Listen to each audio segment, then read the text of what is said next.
We have returned for SCS, the final round of the closed qualifiers to decide who moves on to SCS. One team has been found out to qualify. It was EQ. And now, well, we've got two teams before us. Only one can continue on. It's Turbo & Co. versus Hong Kong Rebels. I'm Light Rose, and joining me for this one is Shula. Hi! Yeah, so we've got these two teams. I mean, we just saw the third map of Frijoles. Yeah, we had a little bit of break, like 15 minutes, but I'm sure you guys didn't go anywhere during that. So, I mean, these two teams, I mean, we can look at the rosters of them, know what the players that they have. And we've talked about Turbo & Co. On the side of Hong Kong Rebels, I have seen so many of their matches. You've got Doug, Burn Turkeys, Millies, Vipoa, and Ryra. These are a duo that have gone through a couple of tier 3 leagues together. They're all fighting for their spot in SCS.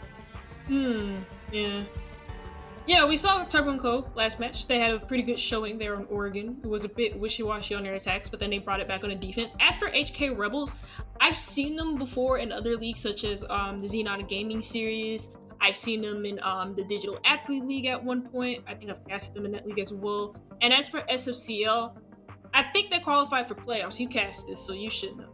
Yeah. They were a team that kind of went their way through playoffs, and eventually they did fall to, I believe it was Vipers, yes, or New Slayers. So yeah, they did lose in that one. And one thing that I've always harped about, they have remedied this a lot, was their attacks, and maybe they've kind of gotten over that hurdle. They've made it this far in SCS, going through a slog of games, and we'll have to see what they've improved on, and we'll have to see where they're going. We're looking at the map veto screen. We're not seeing chalets, so we're not getting any of the teams we talked about previously that Turbo & Co. actually lost on. But it's going to be Villa Clubhouse as the second map and Border as the decider. So, we were talking about Border earlier, and we get to actually go there this time. But my eyes are on Clubhouse. Turbo & Co. won 7-1 against Frijoles on it. Yeah. It's kind of interesting that we get to see Clubhouse, but also that we get to see, if we go to it, we get to probably see Border at some point. Villa is obviously the map that I'm going to be focused on. One reason, the most obvious reason, right, is because it's the first map. Second reason is because it's very common nowadays, especially in T2/T3 competitive.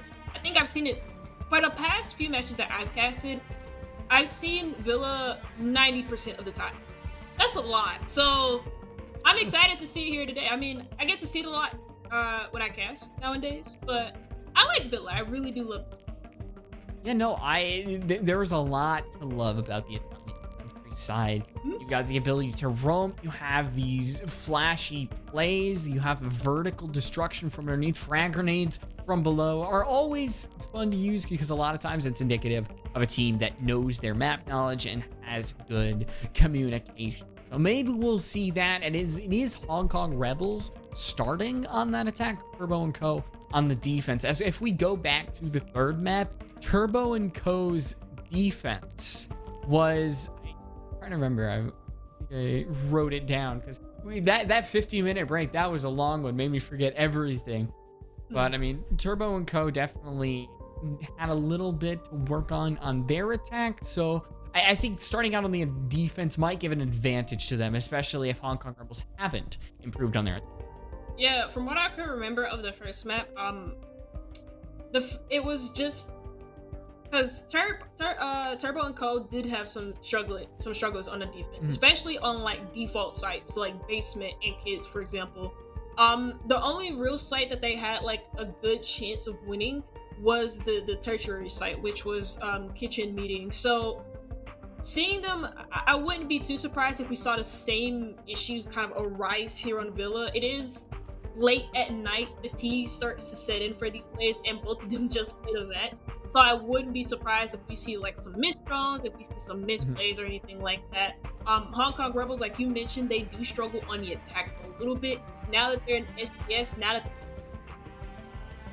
that they've now that they've pushed into close calls and all of that good stuff, they've had some times to be more of a cohesive unit on the attack. But we will go to a quick break, so we will be back in a bit with map number 1.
All right, straight into the game. Hong Kong Rebels are starting on the attack. Turbo & Co. on the defense. It's the last round of close qualifiers, number 1. Starting on the band face, starting on Villa. We're all getting it started, Sugar. Yeah, I'm excited for this. For Villa, I don't really know how, what type of bans are more, I wouldn't say I don't know what type of bans are more common on this map, because it's always been like a mix-up between a variety of operators, right? Nook is going to be banned first. You obviously have the potential of a Jackal or a Dokkaebi being banned on this map, as well as a Flores. A Flores being very pivotal in getting rid of power positions on this map. They're going to instead go for a Ying, which I'm quite surprised by. This looks to be a target ban.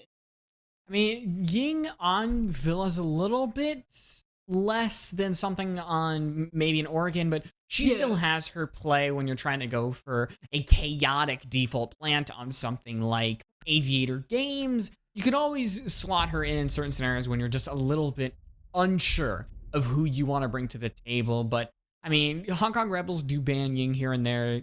I'm not surprised by that. I know that sometimes Ying going down doesn't have much impact on a series, but you don't have to deal with her. And the same with Valkyrie and probably Mira. Yes, it is Mira. Okay, I was right. So these are just operators you don't want to deal with. You don't have to, because you had the ban phase. So now Turbo and Co, they get to choose where they want to go.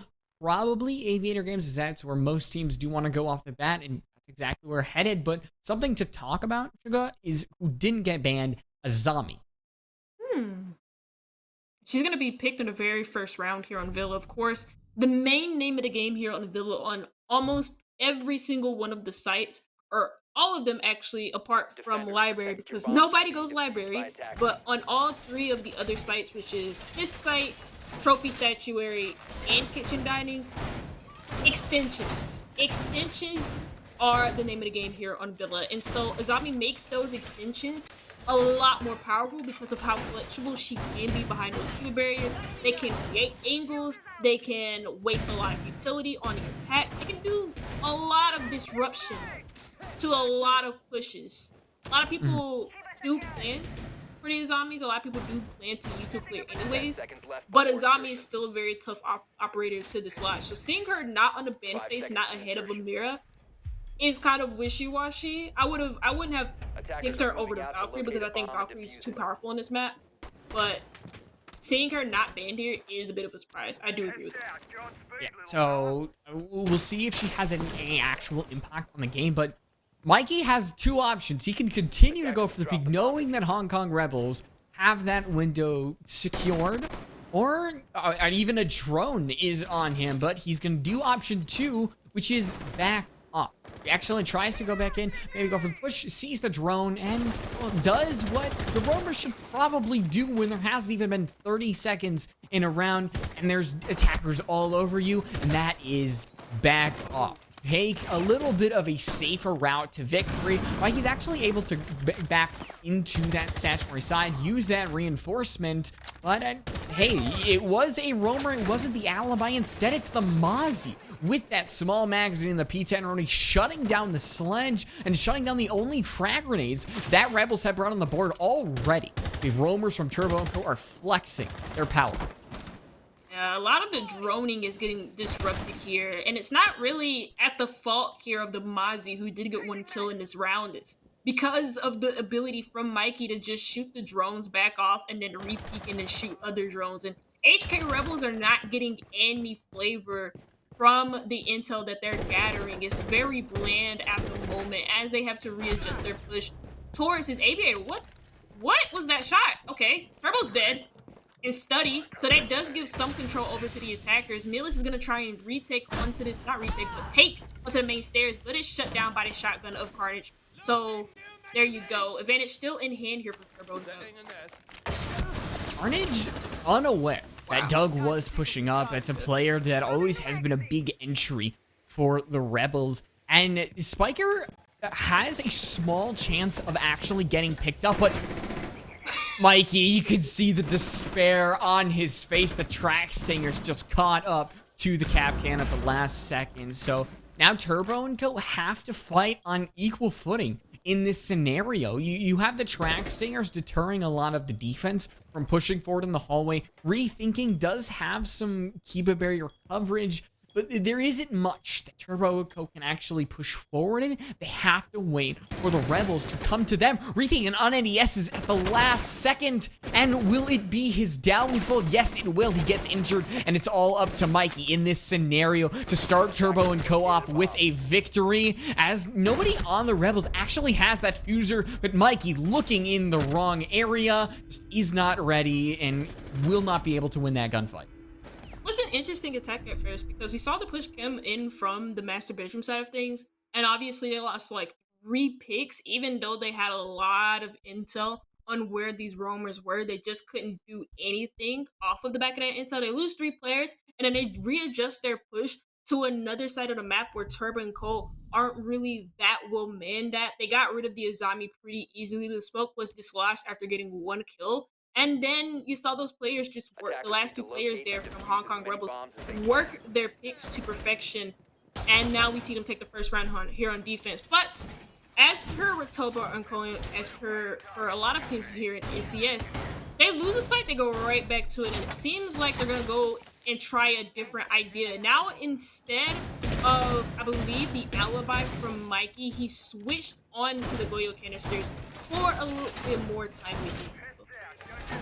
I mean, Goyo got that 1.5 Yeah, he does. in the most recent patch, so it can go pretty clean on the Vector firing that away. And I mean, I think Goyo objectively gives you more value than an Alakai. With how much time he can waste, what he can do in those final seconds, you might get more value on him. You're not going to have, you know, the flashy plays you might get with an Alibi, but you might get consistency. Spiker's going to try to go for a peek, backs off, but hey, it's the thought that counts in the end. As now, Turbo and Co, if they continue to have these roamers continue to just push up, pepper the attack, who isn't able to deal with them, Turbo and Co could walk away with round victories. But as we saw in the previous round, that happened. 2 players went down on the side of Rebels, and they still came away with it.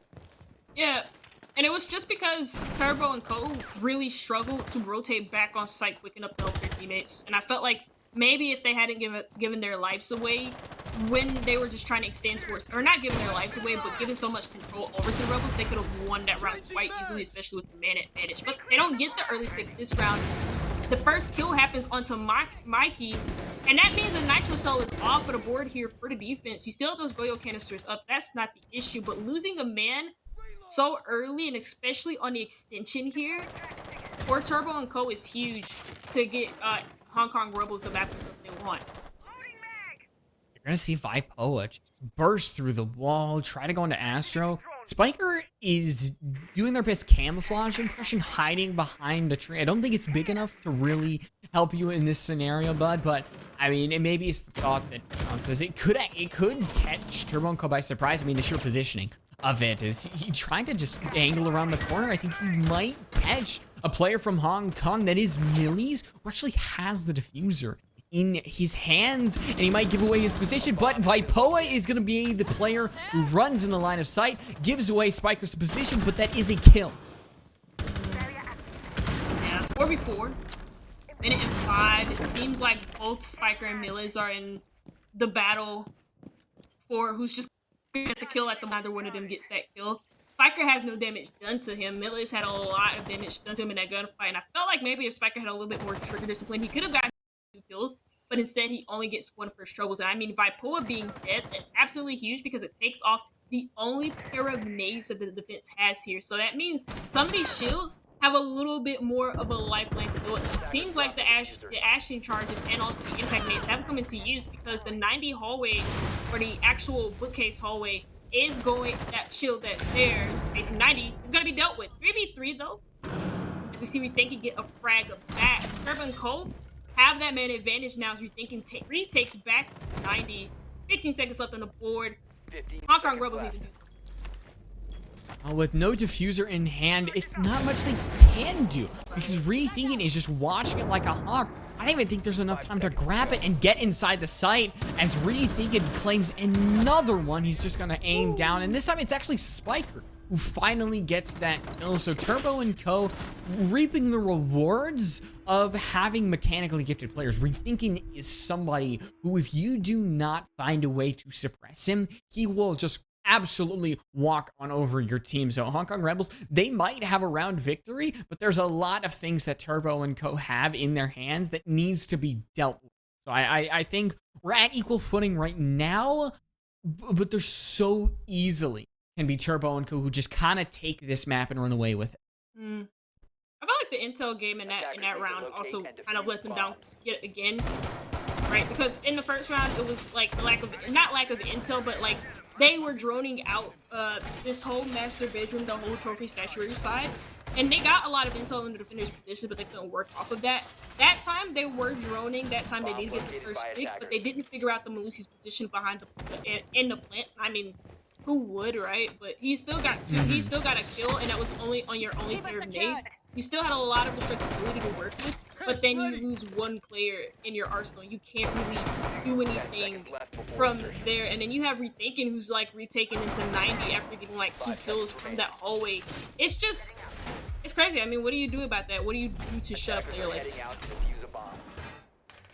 I have to see if anything changes on Rebels. They're bringing Gridlock again. Doug seems to be continuing to run her. I mean, she brings a lot of utility. She has anti-roam. She has impact APs, which can be hit or miss in certain scenarios, and she has the Gone 6.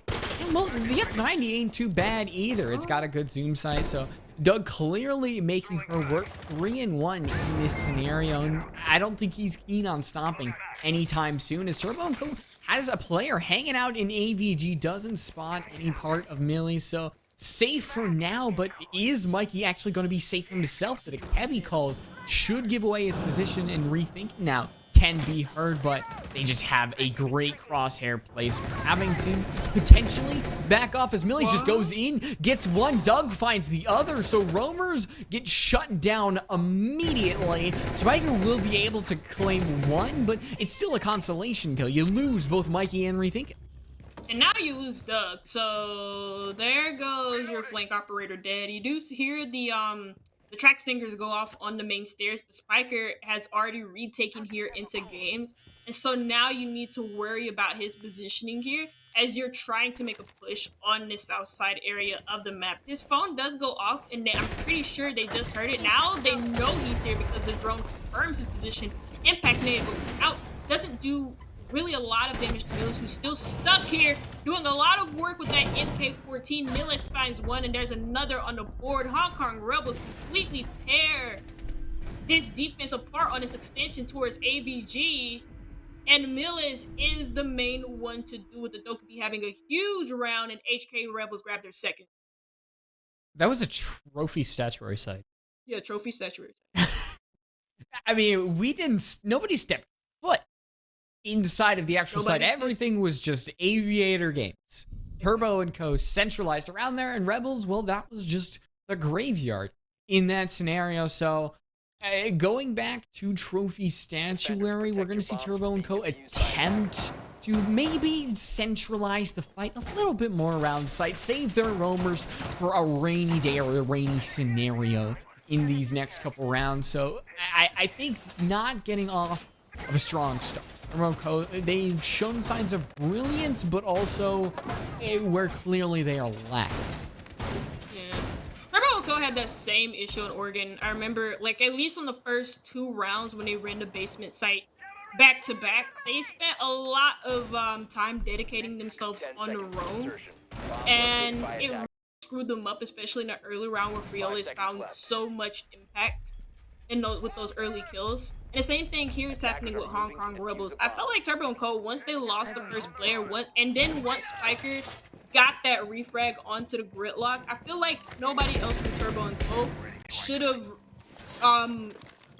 have like tried to reinstate themselves on AVG. Instead, they should have tried to hold the doorways on site, because that's where most of the pressure was coming from in the first place. And all you really have to do from that point forward, since that's where all the players from Hong Kong Rebels are coming from, is just hold the doorways. But again, they didn't really have the intel for that. They also lost some players early on, and they were just trying to get that man count back in their favor, and I completely understand that. So not a lot of criticism from me, but at the same time, there's a lot of things I wish they could have done better. Yeah, I mean, that is your job, seeing what could have been and potentially will be in the future. Now, Burnt Turkey just flip-flopping on this window, trying to catch a player on the rotate, trying to catch any utility that might be around. He's just sending utility through the window. There actually hasn't been a gunfight so far. I think the closest one is Burnt Turkey to Carnage, but nobody is truly wanting to engage, because the first death is a big thing. Spiker using that Qualifier to actually mask his presence, as now underneath, I talked about it way in the prep, underneath, frag grenades are gonna fly and shut down some defenders, and it'll be frustrating because you don't see them coming, but it's something where the attack can get a massive advantage without too much trouble. And I think now it falls a little bit onto Spiker to find an equalizer. He's just able to shoot out these Chelma charges, and yeah, a track stinger flies through. It doesn't do much. You have to get rid of the keeper berry, or just shoot Spiker, as I guess he just peeks the window. Yeah, I mean, he peeks the window. He had a nice angle onto it behind the keeper barriers. It was a really tight angle. That was a really nice shot from Spiker, but oh my god. Hong Kong Rebels completely annihilating Turbo & Co here on the entry, and there goes the final kill from Burnt Turkey. I mean, yeah. That was around. I mean, Turbo & Co, from the beginning, they didn't have a good opportunity to win some of these. Clearly, a lot of Rebels players were ready to engage, ready to win the gunfights, and had an inherent advantage in a lot of these situations. So we're seeing a little bit of a repeat where Turbo and Co. got one, and the opponent was just continuing to barge through on their own side. So Turbo and Co. now, one more, I think, is the point where you're a little bit satisfied. Getting that 2-4 split. But if Rebels are able to actually claim 2 more rounds undeterred, they get a 5-1, that will be where the pressure starts to mount on Turbo and Co. Because, well, this isn't their map pick. I feel like with how much you go to Villa, they need to be prepared for it. But who knows? I mean, this is Rebels' map pick. We go to Clubhouse, which is Turbo's map pick. This could be just a series where teams are so dominant on their own map. I haven't really. I don't want to say I haven't seen a lot of proper. I haven't seen a lot of what's the word for it? Gosh, proper. Like I haven't seen a lot of fruits come from the labors. That's the best way I can. That's the best way I can put it. I haven't seen a lot of fruits come from the labors of this zombie pick that Turbo and Co. have gotten, because they die pretty quickly and they die when they're trying to set themselves up in aggressive positions. And for your extensions, that's usually what you want to do around your zombie. You want to play aggressive behind those couple barriers because you're allowed to. But I feel like they do it too much and they give up picks way too easily, and they don't really have enough of an opportunity to properly play behind the zombie like they would. And the same thing goes for the Goyo pick. I feel like maybe they're a little bit too restless and they need to put a stop to that and stop like being so aggressive. Okay, that's a position to play in, as the Mazi just gets naded right in that corner. Rai finds the first pick though for Hong Kong Rebels, and his extension seems to be taken apart yet again for Turbo and Co. Honestly, I'm just surprised Breathe can either survive that grenade in the first place, gets another chance at life, and well, it's kind of squandered as Millie's. I mean, maybe a C4 was the down, as it seemed. It maybe could have been a player running away, but yeah, I guess it was a C4 in the end, dropping Millie's. Not truly for good, but dealing a lot of damage in the process. As now Turbo and Co., they're down a big entry of their team. I think you have Spiker on the first floor trying to go for another flank, but it hasn't shown that it's actually done much in the end. Maybe just Hong Kong Rebels will be lackadaisical in the end, but so far it's just still looking like the Rebels will be able to thrust through, win an Aviator game site, and continue their dominance on the attack. But there's Spiker, take down Millie's, and now you have to focus your areas towards this realm. It's unfortunate for Millie's because he was already low on HP, but it doesn't seem like Hong Kong Rebels, the only player that they have on that side of the map is not Rai, but Doug, who is the Gridlock holding the flank watch.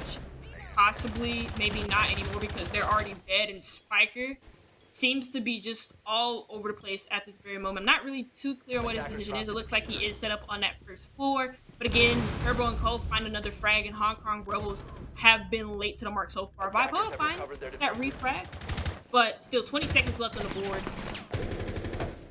Vipoa just has to whip his mouse all around. There's a player involved he's able to deal with. The impacts actually deal a decent amount of damage to him, but not actually make or break some of these plays. Tries to put the diffuser down, but doesn't have the coverage. There goes Burn Turkey. Takes down Turbo from the vault. Mikey goes for the big hero play. He's able to get it, jumping on over, shutting down the planter, and Turbo and Co. are able to get a second defensive round off of the Goyo play. The repositioning there from the Zofia just, oh my god. I know what he tried to do, because he wanted to move into hallways so he could cut in, so he can cut that rotation between the rotates, on that rotation hole between sites. Jesus Christ, as I get my words wrong. Sorry about that. I didn't mean to say that, but yeah.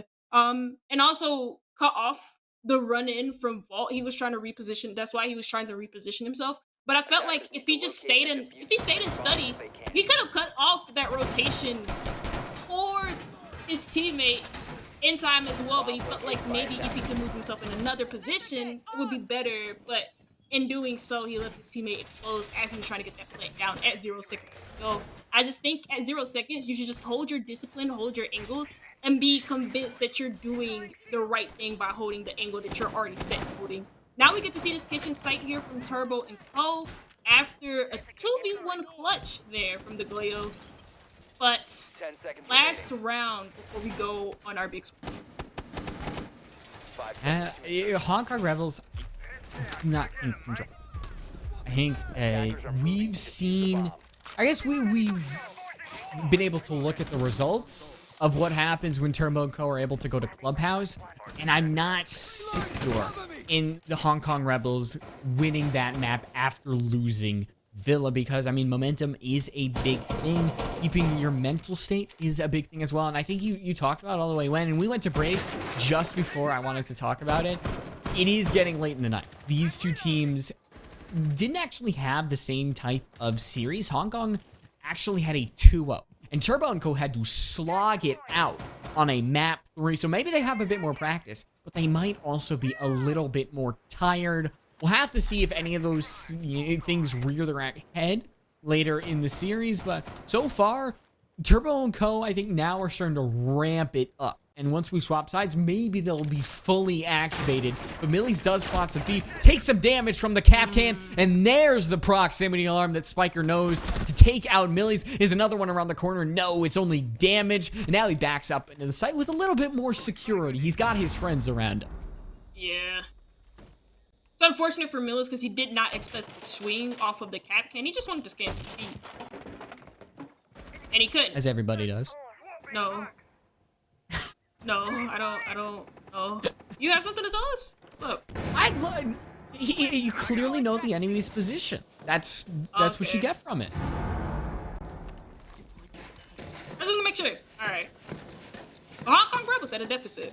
Spiker's low on HP, so they could potentially get that refrag. But it seems as though he's just, at the moment, it doesn't seem like Hong Kong Rebels aren't really focusing on that second floor clear as much as they were at the beginning, because they already lost a player now, so now they've readjusted their focus on the first floor. But in doing so, the fraggers start to come out to play on the roaming side of things from Turbo and Co, and they get another one for their labors as we're Turkey down.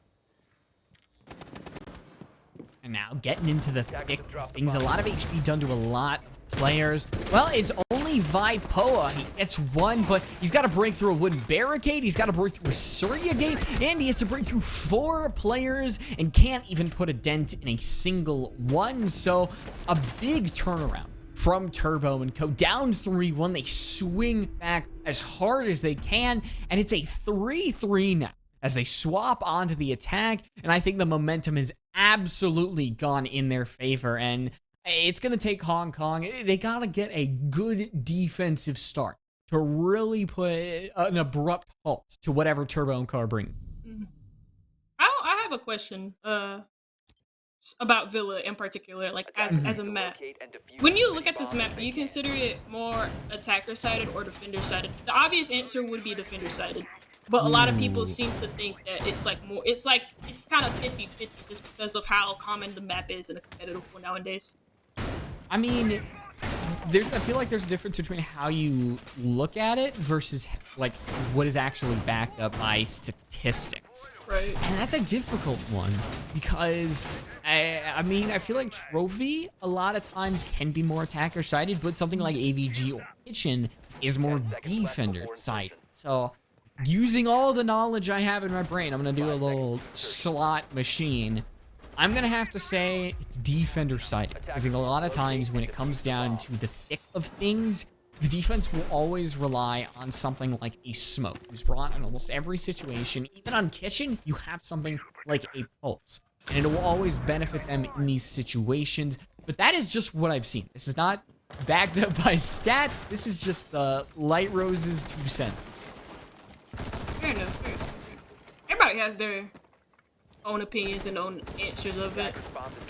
I think it's very dependent on the team, as any map would be. There are a lot of teams who just cannot attack, and there are a lot of teams who can't defend, and there's a lot of teams who can't do both at times. So there you go.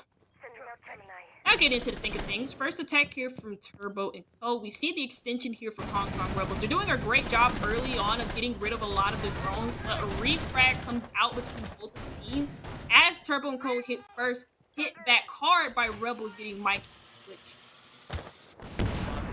An explosive beginning between a couple players. I mean, we saw some other players take a little bit of crossfire, but in the end, you do have a little bit of equalizing. Turkey had that C4, but Mikey also had that information and the utility destruction. Maybe takes out a pest, maybe takes out a magnet, but now you lose more information. You lose another set of frag grenades in the pocket of Spiker. I think more, most importantly, you lose him and his gun because he's got 7 kills on the board right now, one of the most in the lobby, and now somebody else kind of has to pick up the slack here. As Rebels, like I said, they need to get a strong defensive start, and with Turbo and Co. having a little bit of a hand tied behind their back, I think the time will be one of the only things that potentially might have their back, but the longer this goes on, the more it will really start to betray them.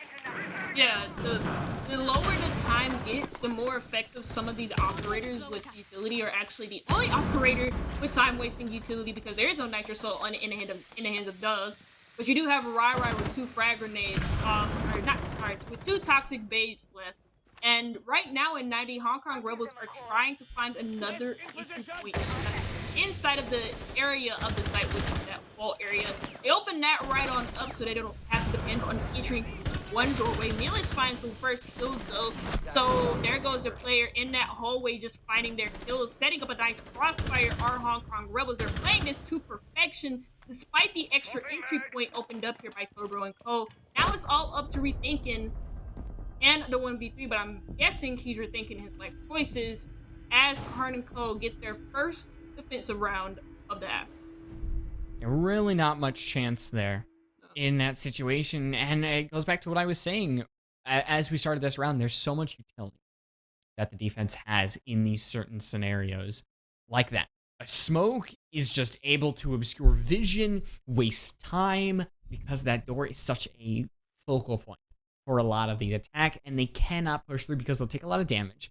And a lot of the defense will be ready for them if they attempt to do it, because there isn't much you can actually go inside of the site. The default is going to be covered by the smoke canister, and there was a player inside of study, so that attack was kind of dead once it hit a certain spot, and that's something that just happens on Villa if you were not prepared to take out some utility, if you don't root players out of certain positions.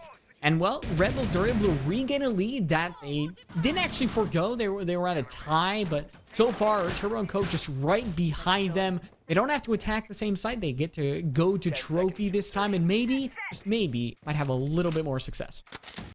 5 seconds remaining. One can hold. Attacker's objective is located I like, and defuse it. you know what? I don't usually like to mention this, but I like classical music. And Villa has like some of the most perfect, well, not even the most perfect. I think the only song they have is like probably Maria. We're not a cafe. We don't get the little piano on the 3rd floor. Nobody. I think we should have that in piano, a ghost playing a piano. Nah. Wouldn't that be cool? That would be kind of scary. I think that'd be cool for like a Halloween event, though. You're onto something. I like that. All right, we'll write it down for later. Yeah. Trophy statuary for Hong Kong Rebels as they go to this site. So they won AVG their primary site choice. Now they're going on to their secondary site choice. As per the same type of chain of events that we saw happen on Turbo and Co, pick the same type of sites in the same type of order. They've already kind of like, with the drone work that they've done, grabbing so much intel on that AVG side of the map, they've already pushed this defense from Hong Kong Rebels so far back, but in doing so, they've already lost like almost half of their drones. Okay, now they've lost more than half of their drones as they're stuck on 4. This early in the round too, that's crazy. Some could say a death sentence losing so much information that early. And I think Spiker is a remedy of that, but it's still a player that can be killed. And with the amount of drones that now you only have left, you have to utilize them in very precious ways, and it's very easy to misuse them. So Turbo and Co, I think we're on a knife's edge right here. There's a good chance they could still win this round as we are at 5v5. And Rethinking, well, gets the opener. It's immediately traded, but you still have a 1-for-1. Now Spiker, he's going to be the opener here. He finds one, cannot find the second, but now has to cover Mikey on the plant. Is blown up, not broken up. He is exploded from underneath, and now it is Rebels getting advantage. Millies swings on the second, and now it's a full advantage for Rebels. They regain a big lead that they had. They put 2 in between their opponent and ever getting closer to that map point. It didn't seem like Turbo and Cole had really any intel on the site whatsoever. I mean, that's not true. I think they had plenty of intel on the site. I mean, I meant to say Hong Kong Rebels didn't really have any like site hold on trophy and or even on like statuary, because it seemed like they left those sites completely open. But then they found those openings in that attack Defenders, as protect your well bombs from being Turbo and defused Co, by especially attackers. Millis playing inside a bathroom. And I mean, again, Turbo and Co, their main push was coming from that AVG side of things. They didn't really have a lot of drones to work with at the end of that anyways. And they made a push, they made a decision to go inside a site, try and get the plant down. Attackers But have discovered the location Hong of Kong the bomb. Rebels, they still found a way back inside of that round. They found a way back inside of their own site. I was surprised that the site was that open. But still, they found those openings and they found those kills. And now we get to see kitchen dining here from them. 10 seconds left. Yeah, will Turbo and Co be able to swap it around? I think it is the eternal question we're all asking. They're a team that seems like they always have to kind of fight from behind. It's what we've seen in the last map so far. It's what we've seen in this map. Maybe it will be true in Clubhouse, but so far with the small sample size that we have, Turbo and Co are a team that's always fighting from behind. And now, when the pressure is on them, maybe this is where they'll start to shine. I mean, a coal turns into a diamond if you put enough pressure on it. It seems like that is what Turbo and Co is. They've got a lot of star power behind them, and well, all they need to do is wield it with the right power. I think Spiker's trying to drone out the player, does spot out the player that's just hiding by that trophy area. So once again, we see Turbo and Co just keen set on a singular player, but how will they be able to deal with them? Burnt Turkey just seems solidified on this floor with the assistance of Millies, but are they dead to rights? Is there a timer ticking above their head until their death? I want to see how Turbo and Co. Okay, that's a decision there from Spiker. He just jumps right on into that window. They had 3 sets of nades to work with, and I believe Spiker had 1 or 2 of those nades. I'm not too sure, but I know he had a nade in his pocket, and they didn't deal with the zombie barrier there, and instead he just jumps. I don't know. The attacker's bomb diffuser has been dropped. But Hong Kong Rebels, they get that man advantage, but for the most part, Turbo and Cole have fought back with some refrags for themselves, a 3v2 in Hong Kong Rebels' favor. But Turbo and Cole still have that top 4. They don't really have a lot of vertical, well, pressure, not vertical pressure. They don't really have anybody to make these vertical angles consistent for them. Only thing that they have are these breaching charges. Your sledge is dead, but you still have only 2 players alive, and you need to figure out a way to get that kit onto site and defuse it. Now no breaching. Now you've got no Zofia utility. The only real utility is 1 impact EMP, and that is basically useless at this point in the game. It's not going to be used for much, as Doug might want to watch behind him. I think Mikey's actually running through the basement. We don't know where, but he could be potentially trying to spring a surprise onto some of these players. The breaching chargers actually work. They do get some shots onto Rai that is rethinking steel up on that second floor. And now the timer is starting to tick down. Mikey just cannot hit the headshot, so close to getting a huge opener for Turbo and Co, but barely missing the mark. And now Doug swings around, ready for a player on Astro Stairs. He is going to be the difference between potential victory and potential defeat. Is now Rethinking, who did finish off Rai, is inside the site, raring and ready to go. Cannot hit that second shot onto Doug. It would have been a hell of a shot, but it is Hong Kong Rebels. They put themselves on map point. Whew. And on their own map pick on the list, you mentioned it, you said it. They need to win their own map pick before going onto Clubhouse, because seeing the way that Turbo and Co kind of deconstructed Frioles, on a clubhouse, you want to at least have that insurance of this first map going in your favor. Before we end up going to that clubhouse, which is kind of favorite towards Turbo and Co, seeing as they did have such a dominant score on it. I haven't seen Hong Kong Rebels on Clubhouse, at least not in SCS. I haven't tested them yet. This is my first time doing so. So I don't know what their game plan is for Clubhouse, or even if they have some sort of, because they don't really, I don't know if they have a quad on Turbo and Co on this, but I'm assuming they have something planned on because, you know, you prepare for maps like this. You prepare for games like this. And Clubhouse is a pretty default map anyways. But them being 6-3 up on Villa puts them in a good spot on taking this map, on taking a map in this round alone, because they've been really solid on their defenses so far. Not dropped a single round as of yet. Important players clutching up like Burnt Turkey, Miles, at times we saw Qualifier getting a score sheet. Doug is 9-6. It's going really well for Hong Kong. Yeah, but I mean, all stories have to come to an end. I think Rebels might end the chapter in this round, but there's still another chapter, maybe another series, because we're only potentially 1/3 done. Spiker getting dropped by Millies in the first 30 seconds might be a death note to Turbo and Co, because they're without a set of frag grenades, they're without the utility that they're severely lacking. Already have 3 drones gone, and well, I mean, Spiker was one of your top players. You have rethinking to fall onto, but it is going to sting the longer we go into this round. Yeah. You're running low on drones, and it doesn't help that you lose one of your human drones in that Ayana, or the only human drone on the attack. Rethink it, though, does get one back, and that's on to Rai, removing those smoke grenades and making it so that they don't really have any time-wasting util apart from the nitro cell, the only nitro cell on Burnt Turkey's hands, and also the razor boom devices set up across the site, across the map even. But Mike, as well as another player on the side of Hong Kong Rebels, they find those frags between each other, making this an even man count.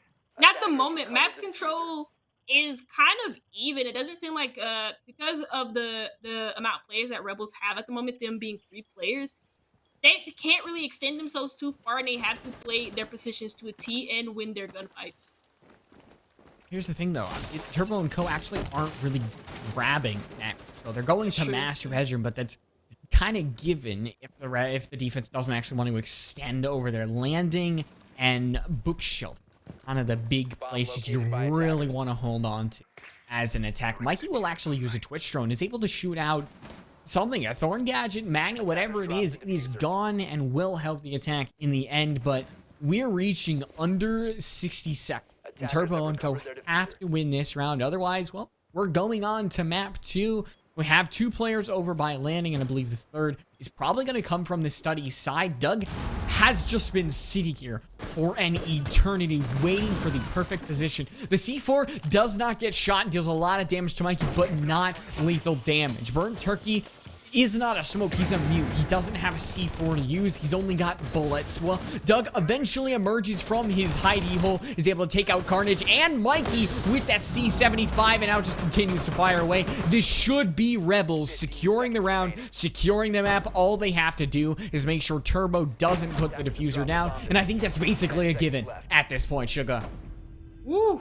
First map goes in favor of Hong Kong Rebels. They win it 7-3 here on Villa. It was their map pick, and it is their map to blame. And I mean, kudos to Doug in that very last round. He removed the extra bit of pressure, the 2-prong pressure there from Turbo and Co on that study balcony, and then got the last 2 kills for Hong Kong Rebels to finish out an ecstatic map 1 between Hong Kong Rebels and Turbo and Co.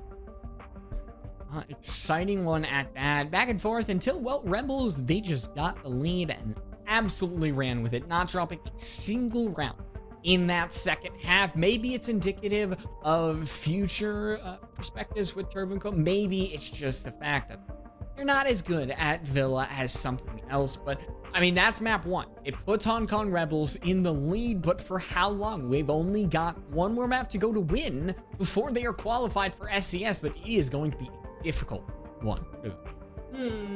Yeah, especially with the scoreline that we saw between Frijoles and Turbo and Co. That 7-1 map. You know, this could be a really tough map for both teams. I don't think it's gonna be like as one-sided as the Frijoles matchup between them and Turbo and Co.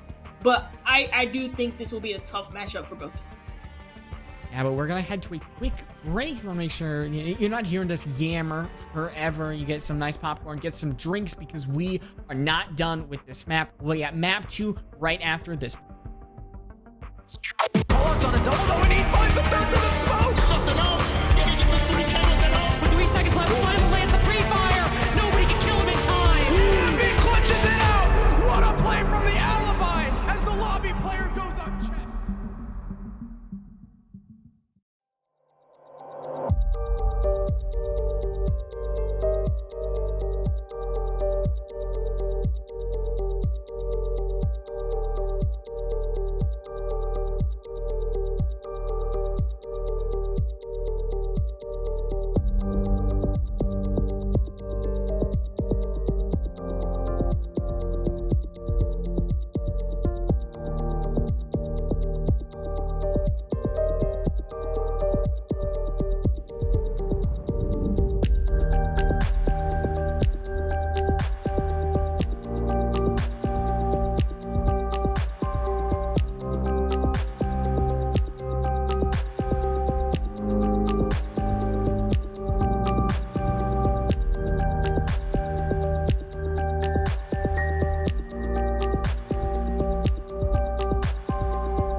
Cards on a double, though, and he finds a third to the smoke. Just an ult.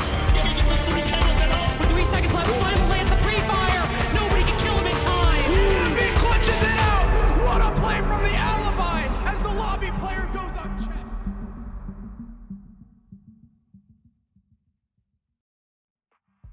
Welcome back to SCS Closed Qualifiers. We are reaching the apex point.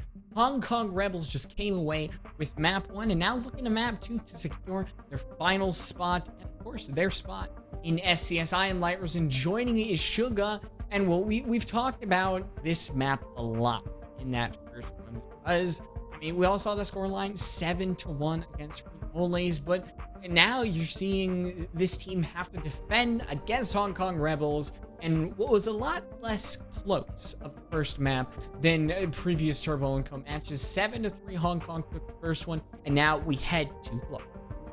Yeah, it was very close up until we got into the side switches, and then we saw Turbo and Co kind of like drop dead quite literally on their own half on that attack, and it was kind of sad to see because it was like 4 rounds in a row, and Turbo and Co did not have a single chance to claim a round for them. Hong Kong Rebels played that solidly on the defense, and now we move on to Clubhouse, and we described it in the pre-show as well as during that first map of Villa. It's a pretty default map. Everybody knows how to play it. Everyone and their mamas, so no excuses. Yeah, we're getting to the point where you gotta be as refined as you can be, because you're facing against top tier talent when you go up to SCS. Literally, tier 1, Oxygen, all these teams that are gonna be heading to SCS because they got invited, and now, well, they're gonna be facing up against some T3 teams, either Hong Kong Rebels or Turbo and Co. Will this be the map that defines it, or will it be the next one? We're gonna have to find out, as now it's Turbo and Co up against the wall. They start on the attack. Ooh. See what these bands are looking like. Obviously, I feel like Nook is gonna go first. It's a given on a big map like Clubhouse. She's very good on a bigger map. She was banned on Villa. It's gonna be no surprise if she's banned here. But I'm looking to see what the second ban is. Okay, this is more of a second ban than it is a first ban. Habana being banned out first makes a lot of sense. You could look at all of the hard breachers for Club in the game and make an argument for them being banned on this map. I mean, the second attacker, maybe Thatcher, but I think CCTV is the main argument for that, but teams have kind of catered towards other ones. Nook, the fallback, it's pretty standard. I think you talked about it a lot in the earlier series when we saw her getting banned out, but I think the defensive bans, pretty default. Everything that we're going to see here is probably not going to be very surprising. It's more going to be about what lineups each of the teams are going to bring, and more importantly, what Rebels are going to bring to each of these sites, because I think those are really going to tell the true story. Ooh, we didn't get to see her ban in Villa, but now we get to see her ban in Clubhouse, and I think that's more like it. I feel like Clubhouse is a map where if you let a zombie go unbanned, she can punish you, because just as much as Villa is a map about extensions for the defense, so is Clubhouse. And on different sites, she's on a lot of different sites, she's very effective. I know she's very good on basement when she's hunkering down inside of generators, when she's hunkering down in Arsenal, when she's holding dirt, or even on CCTV cache if teams do elect to go to that site. She's very good at holding rafters with her zombie barriers and just being an absolute nuisance on that rafters positions. So that's a good ban. And also Valkyrie being banned. No surprises here because she's pretty common on this map too. Attackers need to locate and defuse as many bombs as they can. We'll look at the defensive lineup. That's kind of what we can gauge. We've got Rai on the Vigil, which isn't too uncommon on something like Clubhouse, but you can always make the argument that you're opting to go for someone else, because Vigil's utility is so selfish, and that sounds bad, but it really is beneficial to him and him only. Yeah. And maybe Rai will get some crazy picks that we'll see, but so far, Rebels are catering themselves to really roam-heavy kind of operators. So you're seeing Mozzie, who usually spread around the map. Jaeger can, insert himself in different areas around the map. So will Rebels be kind of just using the entire map as an extension, only keeping Vipoa in the site? I mean, it can be a risky play, but we'll have to see.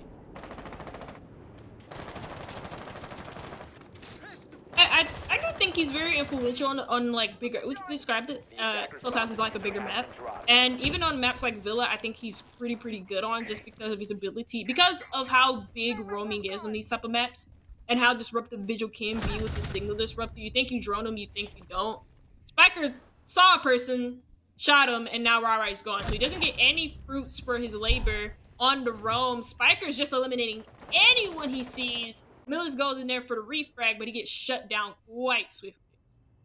Man, well, Spiker not needing a warm-up in this one, as now he just takes down 2 big roamers on the side of Rebels, sends Doug skedaddling back into the site, and now, well, it's mainly just burnt turkey that has to be what that is. 3 for Spiker the Zofia, and well, we could potentially have an early ace on the board. We'll have to see what happens. It's not going to be an ace, but honestly, it is just Turbo and Co. coming out of the benches, and they are just raring and ready to go. This is about as good of a round as you can get from the beginning. Doug isn't even able to find anything in blue, so a flawless from the get-go.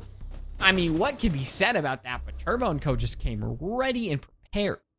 Yeah, especially Spiker with that opening 2K, able to isolate those two gunfights for the HK Rebels. It's okay that he gets the first kill onto Raiwa, but I feel Melee is kind of like over peaking. Trying to get that refrag was a bit too much because Zofia, I don't know. You don't really go for like a head on gunfights with the Zofia like that.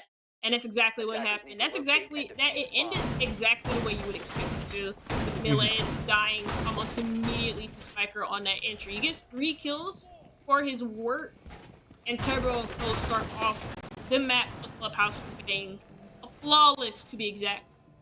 And I mean, that's really good. That's really good. I mean, they dealt with the roamers quite easily, mainly Spiker. And the roam, again, since it was dealt with quite early, wasn't much of a disruption in the first round. With how much we've been talking about Turbo and Co, that's definitely a little expected. Right. But who knows? I mean, we've seen some teams getting extremely strong lead, and then the longer that the map play on, it's just kind of been waning and waning, and eventually they fall off. But Turbo and Co, you want to start off the map just like that, and following up is going to be a difficult play, but I mean, hey, maybe Turbo and Co know their way around this map. They know how to exploit the opponents as best as they can. We're gonna have to see. See where most of this push comes from. On a basement site, most teams, or almost all teams that I see attack on Clubhouse, go for a top-down clear. That's pretty common on this map just because of how big the map is. You don't want to leave any corners, any rooms, anything unchecked on this map, because you leave a roamer on that top floor. I mean, you saw it with the TSM in the grand finals of SI against Empire.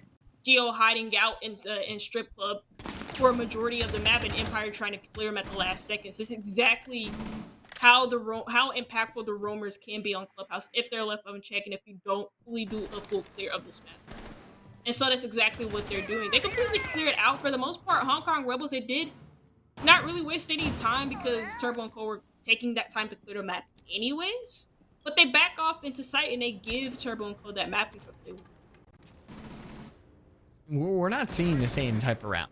I mean, that's a good thing for Rebels, because clearly they've got a much better chance now. As now that Selma charge did get shot out, I think the impact might have helped just a little bit, but you can see the amount of impact nades that Hong Kong have brought to the board means that they are just going to keep this hatch from getting open. It's Rebels this time who do get an opening kill onto the player of Spiker, who was an absolute demon in the previous one, but maybe Turbo and Co, they're just waiting a little bit, apprehending. We actually just saw Rethegan at the bottom of your screen hop down the hatch with the assistance of Carnage. The execution seems to be happening now. Not prepped at all. They are raring, ready to go, and well, Turbo and Co want to continue the streak that they have, and it might continue with Bipola going down, but so far it's just been 1-for-1 every single time. Nobody's really able to get an actual advantage, but that could change with Carnage putting that diffuser down, having some angles being watched, but nobody on Rebels can actually take down Carnage,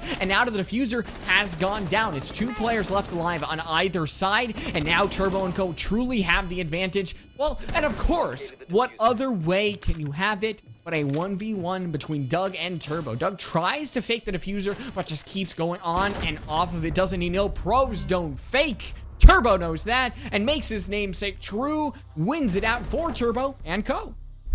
Yeah, good adjustment there from Turbo and Co at the end there. You know, Turbo clutching up that round and Co being able to set it up quite well. They couldn't get the kitchen hatch open, so they had to readjust their push towards the church or towards the Torch Moto area instead. They get that main wall open, they go for a plant. You have some really good cutoff angles set up. And Doug almost clutched up a 1v3.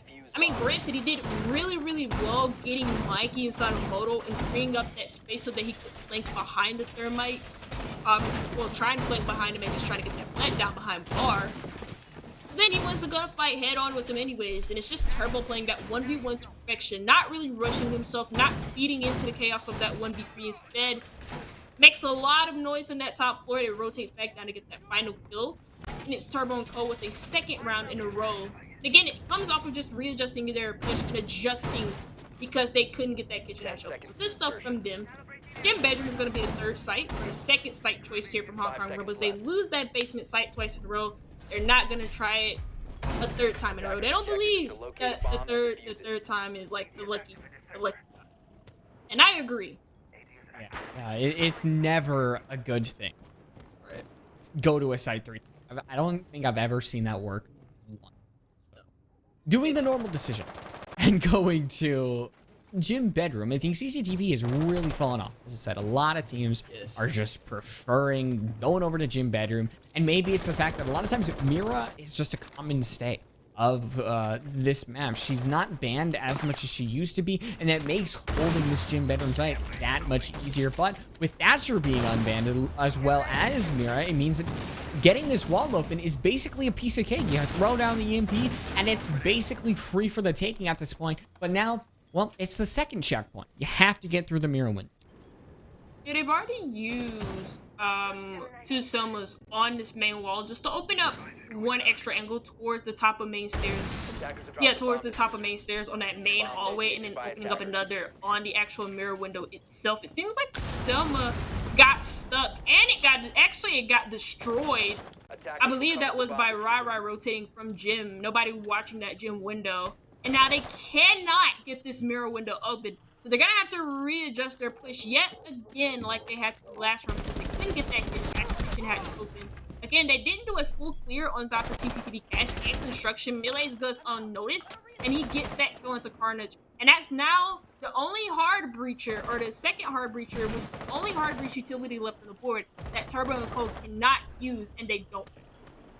I mean, there's still a good chance because now this Western take has kind of been abandoned, and pushing towards logistics might be easier because there isn't a mirror window anymore. There is a rotate that you can use to actually get inside of logistics. So having your hard breach go down isn't the worst thing in the world at this stage in the game, but it's still really going to be a difficult one to actually finish this round off. So we'll have to see what Turbo and Co can have. I think taking down Burnt Turkey is probably your first step in this situation because he's the main player holding outside of logistics. But with Spiker plunging up central stairs, that could change as well. I mean, by each second, by each kill, the chances of Turbo and Co coming away with this round are slowly diminishing. So it's just 2 players alone. You're gonna have Spiker try to actually push towards that hot tub wall. Might be successful, but it is a huge risk. And honestly, I do not see much reward at the end of it. Yeah, you're just playing a game, a chance at this game, and well, the house is gonna win most of the time. Yeah, them not being able to get that mirror window open just screwed them over so bad. It seemed like they were very confused on how they wanted to pull that execution off, but wait, nope, rethinking, nope, no time left at all. I thought maybe he had a chance, and you see the guy kind of like walking with his back turned. Rethinking, that's kind of funny. He doesn't care. But at least HK Rebels get a round back on that Gym Bedroom site, and I mean, again, them not being able to open up that mirror window inside a bathroom provided so much disruption against the way that they wanted to push that. They kept trying to readjust their push multiple different times, and they didn't really seem set on how they wanted to set themselves up. You saw the Ash go up to try and set herself up with main stairs, and as she went back outside, I was very confused about that. I thought she was actually going to be able to do something on that main stairs, especially since she had like 2 impact points too. But she could have gotten rid of that shield. And then it bends further up those main stairs. It took a lot of space against the defense and helped her teammates out on that hot tub push that they were set up for in the first place. Even with that still set up. I mean, it would have been difficult to push that way anyway because you're basically in the line at that point. You had somebody by bathroom, you had somebody in logistics, you had somebody actually in the site itself. So You coulda, woulda, shoulda, but I think in the end, Turbo and Co still weren't able to win the basement though. I mean, I appreciate Rebels wanting to try it again. They're avoiding CCTV, and we might see why in the future, but wanting to go basement again, it's a choice that we'll have to see has any consequence. Because in the past, it has been Turbo every single time in these when we've seen Rebels on the defense heading. I think Spiker and also Rethinking have also had like a big hand and at least the dominant attacking rounds that we saw, especially Spiker on that very first round, getting that opening 2K and opening up so many possibilities for his teams to be able to attack into sight. And then we saw Turbo clutch up a 1v1 on a second basement round as well, second round of the game as well. So yeah, a lot of players from Turbo and Co stepping up. For the side of Hong Kong Rebels, not really. Most of them are negative, apart from Milan, who's like fairly positive, only 3-2. Now 4-2 if he finds the first kill this game onto Mike, and that already removes that soft breach potential for the side of Turbo and Co. He didn't bring the hard breach charges, but he did bring some util burning those flash grenades in. So that's gonna be a huge hit going against them. This third round in a row, Sugar, and Millie's has gotten the opening. Well, Hong Kong have only walked away with one victory, but it is still important to notice just how much of an impact Millie's has had in almost every single round. Spiker and Doug seem to be having a standoff, as Doug cannot move past this impenetrable wall that is the Claymore. He doesn't want to give away his position, and he clearly can't move forward, as that Claymore will just absolutely blow his legs off. So now, well, we'll see how long this kind of continues between the two. But on the other side, near this bar kitchen area, you're seeing the hatches being broken, and you're seeing Turbo and Go prep for the actual engagement. And well, at the end of it, it seemed that Doug moved first. Spiker shot first and won the engagement. And now as we're reaching an apex point in this round, neither team have a true advantage, as time is on the side of Hong Kong Rebels, but Turbo and Co are setting themselves up around using the 8 drones that they have, and maybe Hong Kong will get the eventual advantage as Spiker's dropped to the floor. Not killed, but there is a slim chance he gets revived. Turbo dedicates himself to the defuse, but there's Vipoa, a plastic explosive, and a lot more bullets mean that Rebels will win basement, so their choice to head back there is justified. Nice retake coming out from the side of Hong Kong Rebels, especially with the amount of pressure that Turbo and Co had around the site. They had the kitchen hatch open, they had dirt control, you just lost the player on secret stairs, and Hong Kong Rebels at the end of that just went absolutely nuclear in order to retake their own site, starting off with the Nitro Cell that confirmed the kill that stopped the person from even entering the site, as they died on the way down, like an AC-130 above, getting shot down by a rocket launcher. So pretty nice stuff there from Hong Kong Rebels to recuperate after so much control was lost to them in the first place. It seemed like they were contesting for a lot of control in that round anyway, so maybe that was their plan too, just to give up that much map control. I mean, they got the first pick, and they ended that round off with a win. So good stuff from them, Hong Kong Rebels, as they move over to the CCTV cache site. And like you mentioned, this isn't a common site anymore. And that's partly due to the fact that once you get that CCTV wall open, the attack has so much advantages just on the site itself. You can just get a plant off as soon as you open that wall up and hold, and the post plant is like said and done, because you can just repel on that east side of the map, or on the east side, on like on the edge of that wall, or the edge of that little the little platform there. Pretty nice. Yeah. I mean, with Carnage on the Maverick, though, I think it's going to make the impact of the Bandit a lot less, because you've got Turbo, who has frag grenades, and now with Rai, who I think got shot through the drone hole, was just caught a little too over eager. Yep, there is, well, not his body with that new update that we had a couple seasons ago, but his blood splatters confirming that, yes, Rai is dead. It means that Rebels have another player that they really cannot use to fight the scourge that is Turbo and Co in these situations. And right now, the efficiency that this team is working at is unparalleled so far. The Maverick completely burning through that wall. Turbo on the bedroom side, there is so much for the attack to work. Yeah. And now it seems like Burnt Turkey has like fully uncommitted off of that wall.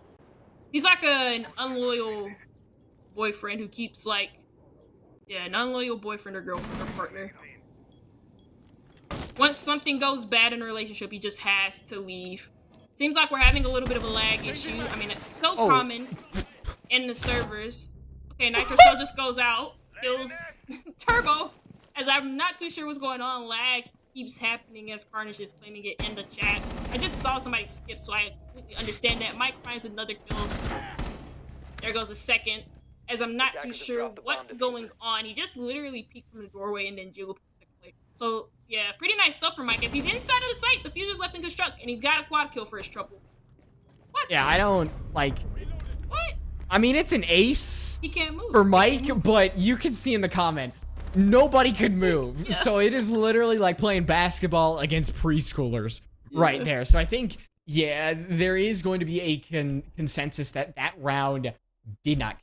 Like, at least that's what Turbo and Co. was kind of indicating, that that was an unfair advantage. And, well, I mean, Mikey's, congratulations, you got the ace. That basically meant nothing in the end, but we can't really extrapolate much from that round because the way it went was Rainbow Six Siege decided to do what it does best and have the server not work. Yeah, it was pretty odd. Like, nobody was moving from Hong Kong Rebels, and so that's when I knew something was, like, completely wrong. I was like, there's no way they just allow him to, like, walk inside of cache. I've seen it happen before, so, I mean, that wouldn't be too surprising, but I was like, there's no way, there's no way they just allowed him to do that, and they didn't, because they couldn't, so there you go. So, I mean, we can kind of talk about, with Rebels, with Turbo and Co., they're at a little bit of a standstill. We have Rebels now winning twice in a row, going from basement, going from gym, and I think CCTV will probably have to see whether or not, I mean, they'll probably go back there because who should replay the round. We'll have to see what happens because, I mean, it's not up to us. It's up to the admins. It's up to the teams. We will inform you on what happens, but, I mean, tell me about, like, what do you see with Rebels that they've kind of done in those previous two rounds to net them a tied game with Turbo? Just, I'm trying to think of it, because it's not coming to me at the moment. Yeah. Like, the refracts have been pretty... Oops, sorry. The good news is, Sugar, the good news is you don't have to stop. We're going to head into a tech break. We're going to figure everything out. We won't have to, you know, tell you all about these teams. You know all about them. We'll be back after the tech break, so do not go anywhere.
SCS.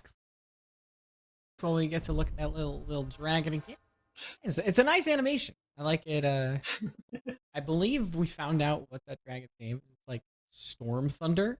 If you look at the SCS Twitter account. But I mean, names and SCS lore aside, we are back.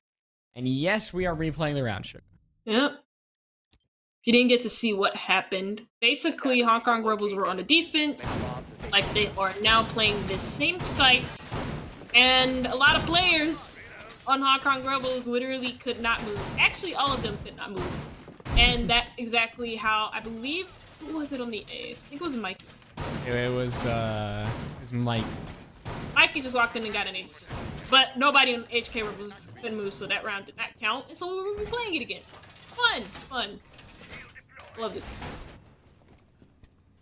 I mean, we kind of get a wash. We get to talk about 10 seconds something that there was enough in that actual round that indicated 5 seconds. strengths and weaknesses. I think Turbo, their ability to work that wall with the Maverick is fascinating. Carnage just absolutely knows how to work that Maverick torch, get the wall open, and pressure back Burn Turkey. But something that gave Turbo & Co. a huge advantage was Rai peeking on the drone hole. Yeah. And that's essentially nullified now because, well, I can tell you now, he's not going to be peeking that.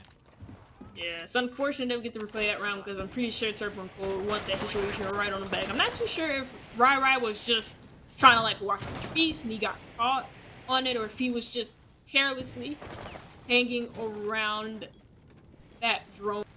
Pretty sure it's one or the two. But anyways, he was the first kill in that round. This round so far has been going by pretty slowly. About a minute, or not even a minute, just under a minute has gone by as we get into that 2-minute 10 mark. Carnage is now just getting that wall open, and Nitro Soul goes out to try and counter the Maverick trick. Still another Nitro 2 or 2 Nitro Souls in the hand as another goes out, does damage onto Carnage. Both Nitro Souls hitting, but neither one confirmed the kill as the Maverick did his job.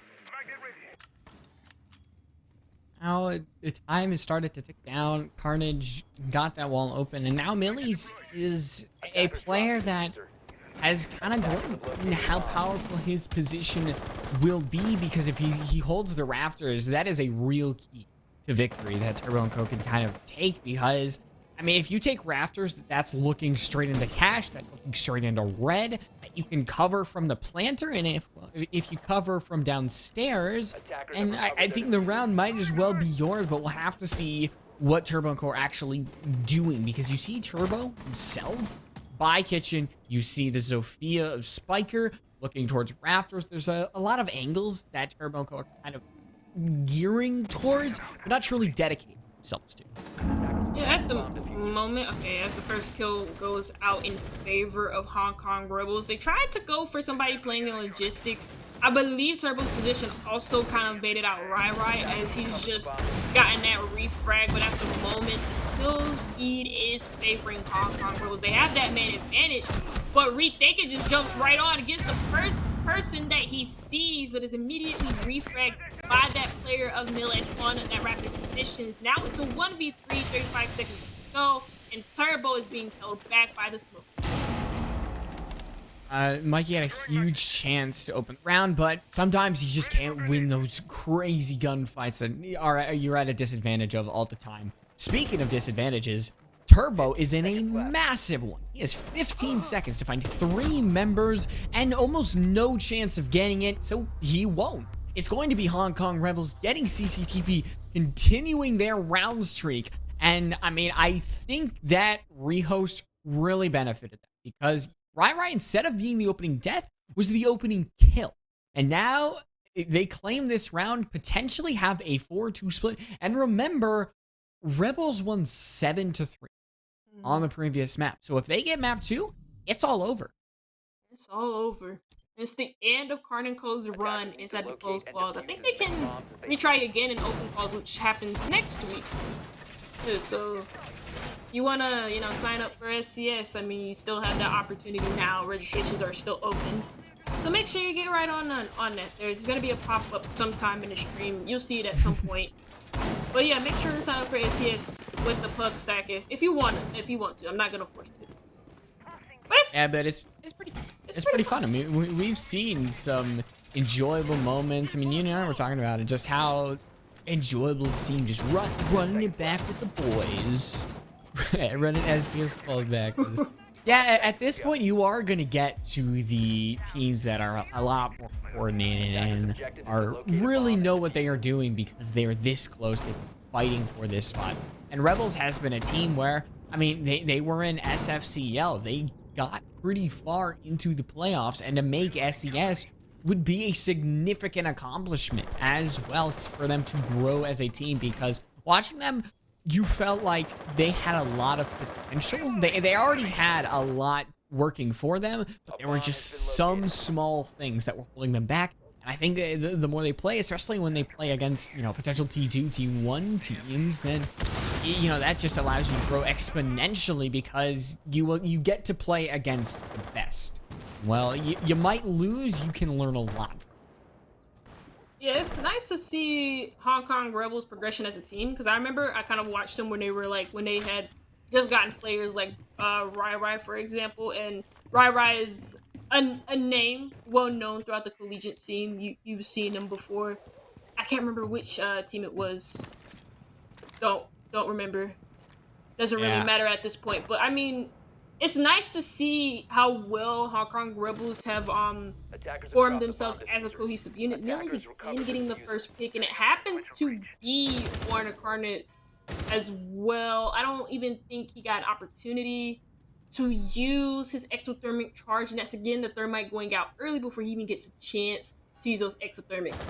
But at least you have those summons going off, creating extra angles, creating an extra entry, especially into construction, making that position unplayable. So Turbo and Co have some sort of setup, but again, you lose that second hard breach, and actually he did get it off on a cache wall. So never mind, or CCV wall. Yeah, I mean, you have Mikey who doesn't have so much charges, so a hard breach isn't going to define this. It's more going to be about map control at this moment. Potentially, you know, Zofia, maybe some EMPs here and there could do something, but Spiker now opens it wide open, is able to actually enter the site, and with the assistance of Mikey will shut down the player inside a bathroom. So now Turbo & Co, you're gonna see a rethink and try to put the diffuser down, and Doug is gonna try his best, but he cannot clutch out the round. So Turbo & Co, they come back, they do a great job on Jim. And, well, we're going to see the side swap. It is a 4-2, I believe. No, it actually is 3-3. That is my bad. And I think this is the best that Turbo & Co could have, as now they get to go on the defense. Like you mentioned in that last round, a hard breach wasn't going to win them around. It was basically won by the amount of control that Hong Kong Rebels had. And because of that control, they were allowed to push into areas while also deny other areas where the defense could play in. For example, that construction position that we saw from Spiker being taken by control from him. But also, the reason why you saw nobody on that logistics mirror was because there was somebody from Hong Kong Rebels on that logistics hat watching over that area in the first place. So again, they turned their pressure into something, and it worked for them, tying up this half 3-3 and ensuring that Hong Kong Rebels don't go into the lead as they switch onto their attack. First site for Turbo & Co is going to be that basement site. We saw this same site choice from Hong Kong Rebels. It was their first site when we first started Clubhouse. So it's going to be interesting to see how they attack this and how different that strategy, or how similar that strategy is, compared to how Turbo & Co were attacking the basement sites. Yeah, the level of attack that Rebels are going to head towards, whether it be, you know, kitchen-sided, maybe CC-sided, the rafters hold. I like from where you thinking it makes sure that any map control the Rebels tries to get, they have to take by force. You're going to see a drone spot out the Jaeger on rafters, as he's not going to have as much coverage. The goal is just to waste time and utility, maybe even not take gunfights. But if Ryra's not careful, he could potentially get caught out. He's spotted on the drop, but there really is only one player, so he could just continue to drain some time, drain some attention, which, I mean, as a roamer, if you continue to do that, that is a win in your book, as he is taking some damage, but eventually from another angle, it's Fight Poa who starts it off. And, well, I mean, it was a high-risk, high-reward play. We've talked a lot about that. That usually that's not an area that you will hold like a fort as a defense. But, well, Rethink had tried it, and maybe we'll want something different for the future. Yeah, that's a position that he just played to die. I mean, in all honesty, he was getting droned out. He didn't feel secure enough to drop into oil pit, so he just tried to stay and contest that area to see if he could find any picks. It looked like he did some damage onto Burnt Turkey, but again, not enough to bring him down and remove that other potential soft breach part from the sledge away on the board. But you see it. This is why it's important to do a full clear on Clubhouse. Because of that jump in front pool, because they didn't clear out the top 4 completely, Melee is moving into this area a little bit late. Spiker got that kill on top of the hatch, gets that kill onto the buck, and there goes Maggie to get 2 kills actually onto Rai and Doug as the kill feed just keeps on going. It keeps on feeding. I mean, Vipoa is inside the site. He's, well, in a power position, but can't actually do much of it because he was kind of dealt a bad hand in that situation because there were so many gunfights actually off the site itself. So Turbo and Co, they get the lead for the first time since, well, I mean, we go back all the way. They haven't had the lead this entire series. They've been tied with Rebels, but they've always been at a losing edge. I talked about that in the first map, that they've always had to fight from a downhill angle. Always had to fight up. And congratulations, you have the lead. What will you do, Turbo? Will you continue on your streak playing Clubhouse and head to border? Or is this just kind of gonna be a fluke? I think CCTV will show us the answer. Let's see. It's a curious secondary site choice here for Turbo and Co. Because you mentioned it, and I've even explained it in further detail why CCTV cache isn't a common site anymore. As of recently, though, whenever I have watched Clubhouse, CCTV cache has been a lot more common now as of recent days than it used to be, like maybe last season, where teams didn't run this site at all. You see teams run it more nowadays, and I think it's because of the introduction of a zombie, and plus with the zombie, you have newer ways of holding the Raptors area instead of just holding it with the Wamai and playing for your life. And also because Doc has gotten that buff, we will get to see him a lot more, not even just on this site, but really on any map because of his overhill potential. And also, did you see, I'm pretty sure everybody saw it at this point, that EUCL clip of the Doc in Chalet with the firebolts? That was insane. I like that clip. And he's able to sim 200 health. Right. That's a lot of dang health. When, you know, you might be barely alive, Doc just comes over and gives you a little stemmy. Full health. You're able to take so many guns fights with that. It's why headshots really matter when your opponent is bringing that Doc. So we'll have to see if Hong Kong Rebels, if they are up to the task to actually finish some players off. Vipoa answers it with a resounding yes. There goes Mikey. So somebody else is really going to have to defend this site. It's going to be Turbo over in cash. You do have Carnage holding over by Red and rethinking in Rafters, but losing somebody like Mikey this early on with really Rebels still fighting to get this wall open is a tough pill to swallow. It's a tough pill to swallow, but also because the Kaid died, he doesn't have the potential to Kaid trick behind that shield. And he died because of the Maverick host, because he was peeking into it and he was just trying to kill the Maverick, I believe. So he just died because, or whoever was picking the holes while the Maverick was burning those holes into the wall. Regardless of that, he dies and he gives he can't trick that wall anymore, no longer denying it. And so that opens up an extra angle, an extra point of pressure for the attack. As they start this push off towards construction, they open up an angle on that single panel wall and construction. As you can see, it seems like Turbo and Co are succumbing to the pressure, apart from Turbo, who decides to take matters into his own hands, use that smokes to reposition, and takes that space inside of Trophy and gets a kill for his trouble support. So maybe all is not lost here for They still have the one smoke canister that just got used, and they have the second one in Carnage's pocket. Plus the fact that Hong Kong Rebels, they're still a little far away from the site. Turbo holding this position inside of construction can really be around. You have to shut him down. I think the flashes will do exactly that. They have information on exactly where Turbo is. They'll take care of the alibi. They'll take care of the smoke. So now rethinking who's pushing up towards the rafters has to win a 1v3 to keep Turbo and Co's lead. And I mean, it's a tall task to ask of him. He's going to fire away using that suppressor that he has, but he's unable to win even a single gunfight as Vipoa started off the round on a kill onto Mikey and ends it with a kill onto the Wamai. So Rebels are not going to go down without a big fight. Not gonna go down without a big fight, and so they do tie the game up. I mean, yeah, I mean, just the fact that they got that kill that early on onto the Kaid. And again, I seen this from Turbo and Co when they were doing their same attacks. They weren't really using the wall to actually apply pressure. They just opened it up and then left it completely and then rotated to do a construction push instead. Which is fine, but they never left anybody on that wall to apply further pressure so that Turbo and Co don't feel uncomfortable moving around or moving in front of that wall, especially even applying pressure from that wall onto the Raptors' position.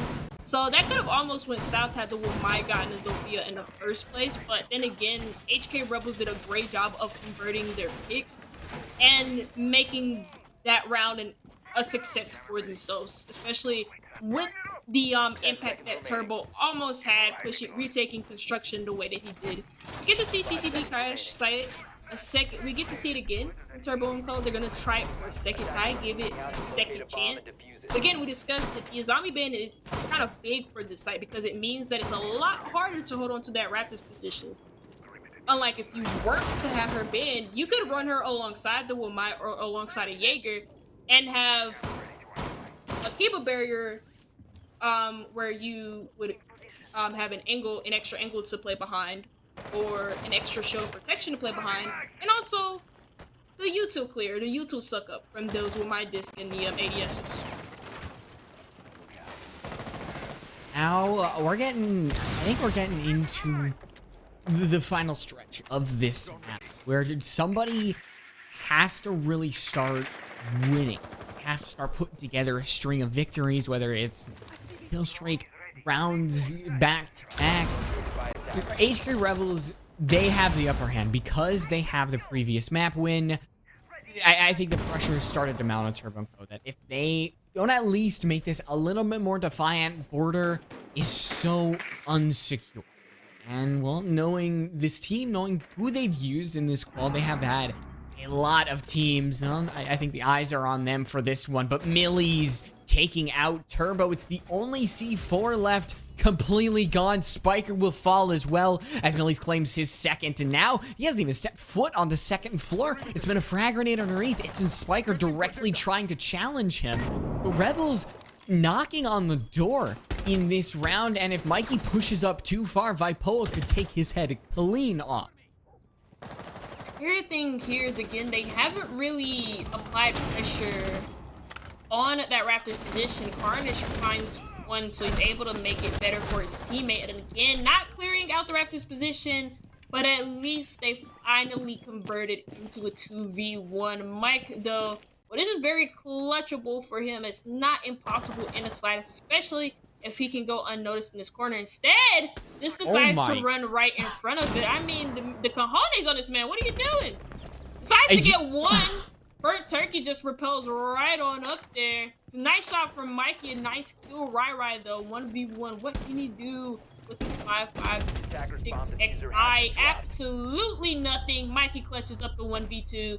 Puts Turbo and Co on 5 and 1 round away from.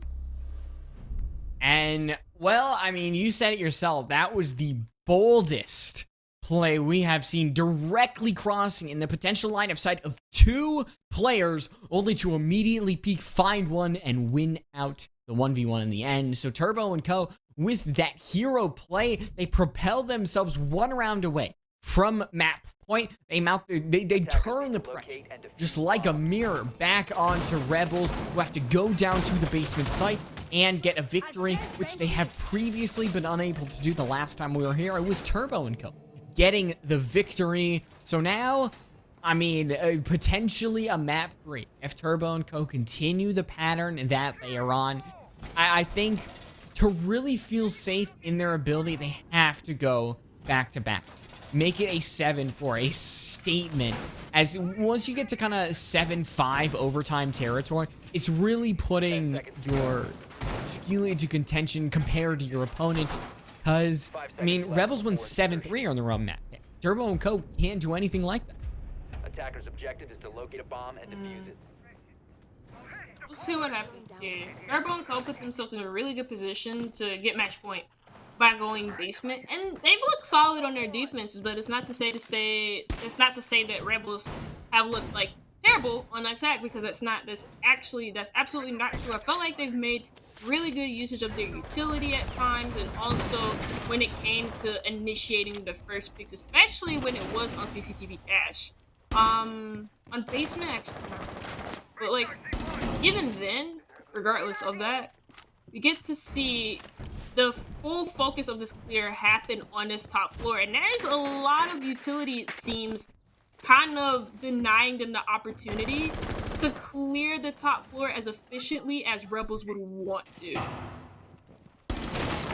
Spiker has been spotted by 2 or 3 drones at this point, and now with the assistance of Mikey's shotgun, you will see the double rotate all the way back downstairs. A minute has been drained off the clock, and to Turbo, that's enough in the end. They can deal with the fact that HK Rebels will still be trying to hunt down these roamers. You can see both Rai and Millies are directly following the footsteps of where these roamers were previously, and they're still gonna continue on haunting this map. You see Spiker over by Strip Club, and well, Rebels have to deal with him or potentially face the consequences later on in this round. Burn Turkey is going to drone it out, but will they spot Spiker?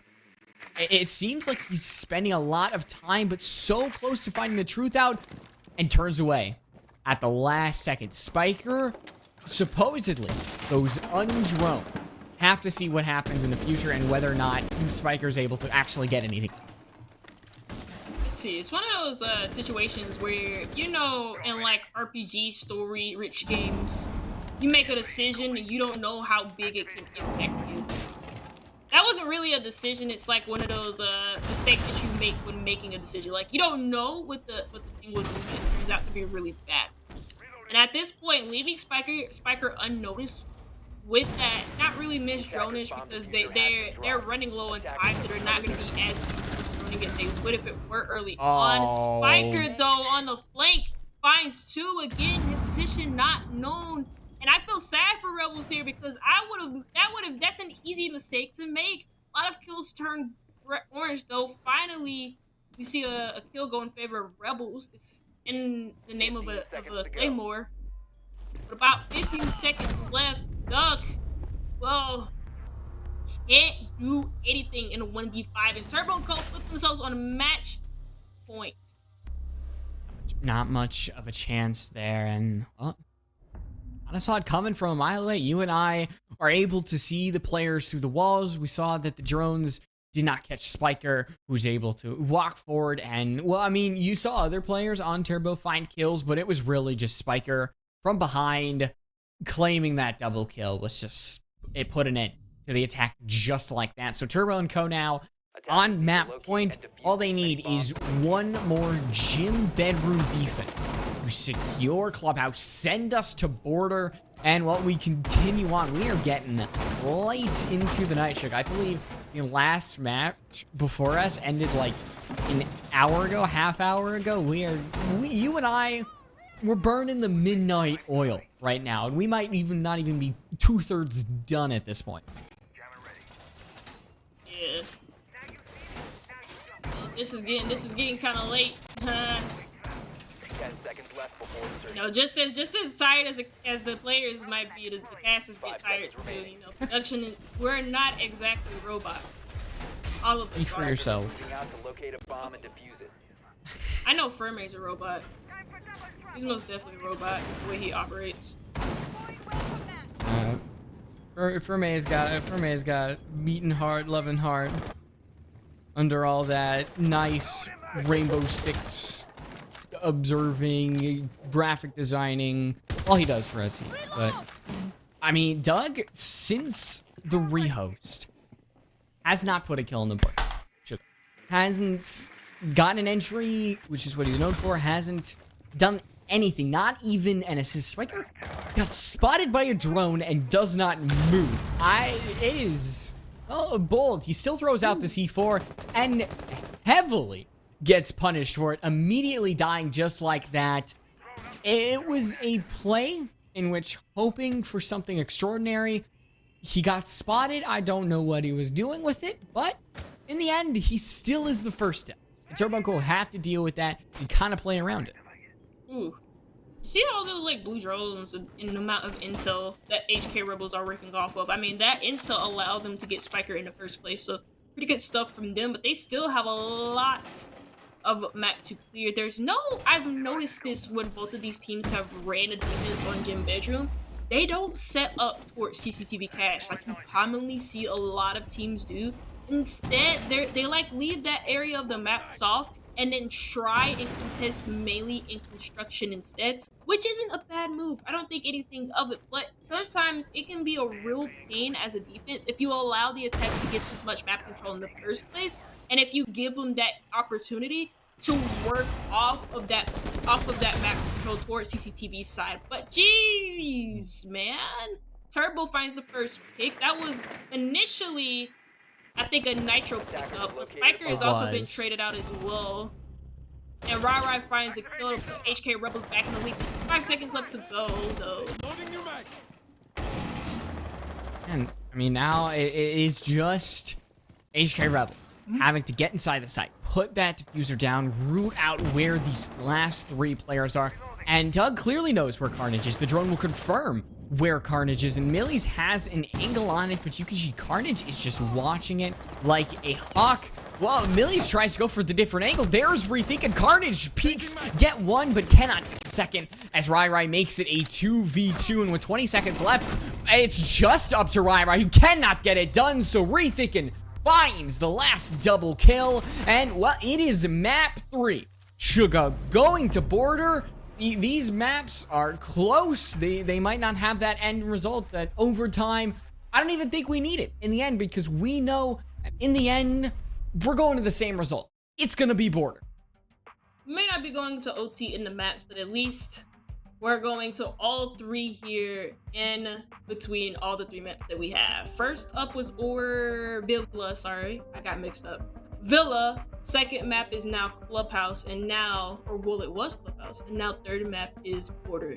Last map of today, last map of tonight, as it seems that the A stream has also ended.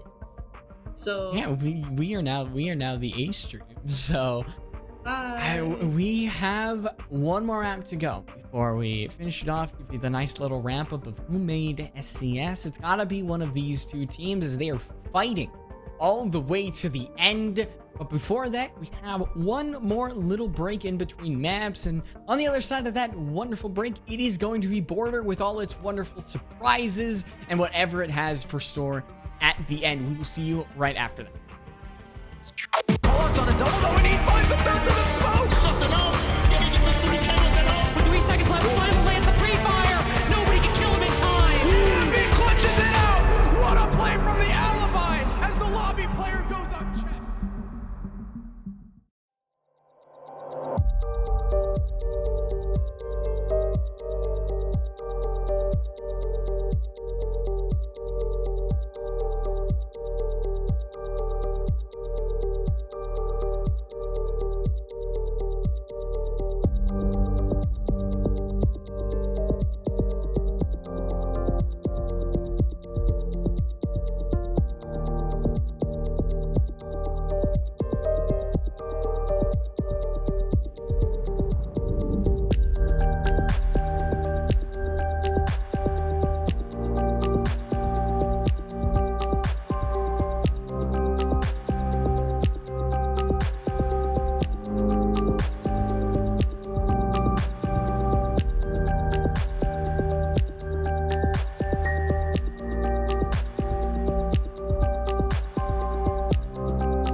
And we are back, or hopefully will be the final time and the final map of, well, SCS Close Qualifiers #1. We have Hong Kong Rebels versus Turbo & Co. And these two teams have fought it out, one on their own map pick, to come to our decider, of which is Border. I'm Lightrose, joining me is Suga, and well, we've had a long series tonight, and we are finally heading to what will be whatever team wants to win it out, fight the hardest. As well, we are getting late into the night, like we said.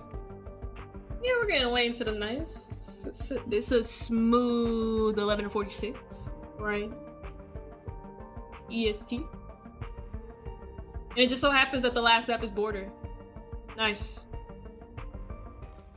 I mean, you talked about you don't like Border. I don't. Do you have a actual reason why you don't like Border besides like just the vibe? Yeah, I have a reason. Explain. No. No? No. Okay.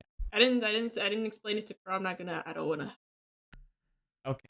Well, we can talk about Border then. It's a site where Osa constantly gets banned on this map. And it's because that armory side, if you're able to cover certain angles, then it can make it very easy to get these certain plants down, because you go for these default areas, you're covered by natural cover on bathroom, on armory, and there's certain areas on workshop where you can as well. And a zombie following as well, that is not a surprise, because the CCTV area can basically be just singly held. Solo hold by the Azami by throwing key barriers everywhere, maybe not even needing magnets or ADSs, but taking her off the board, it's not really a surprise.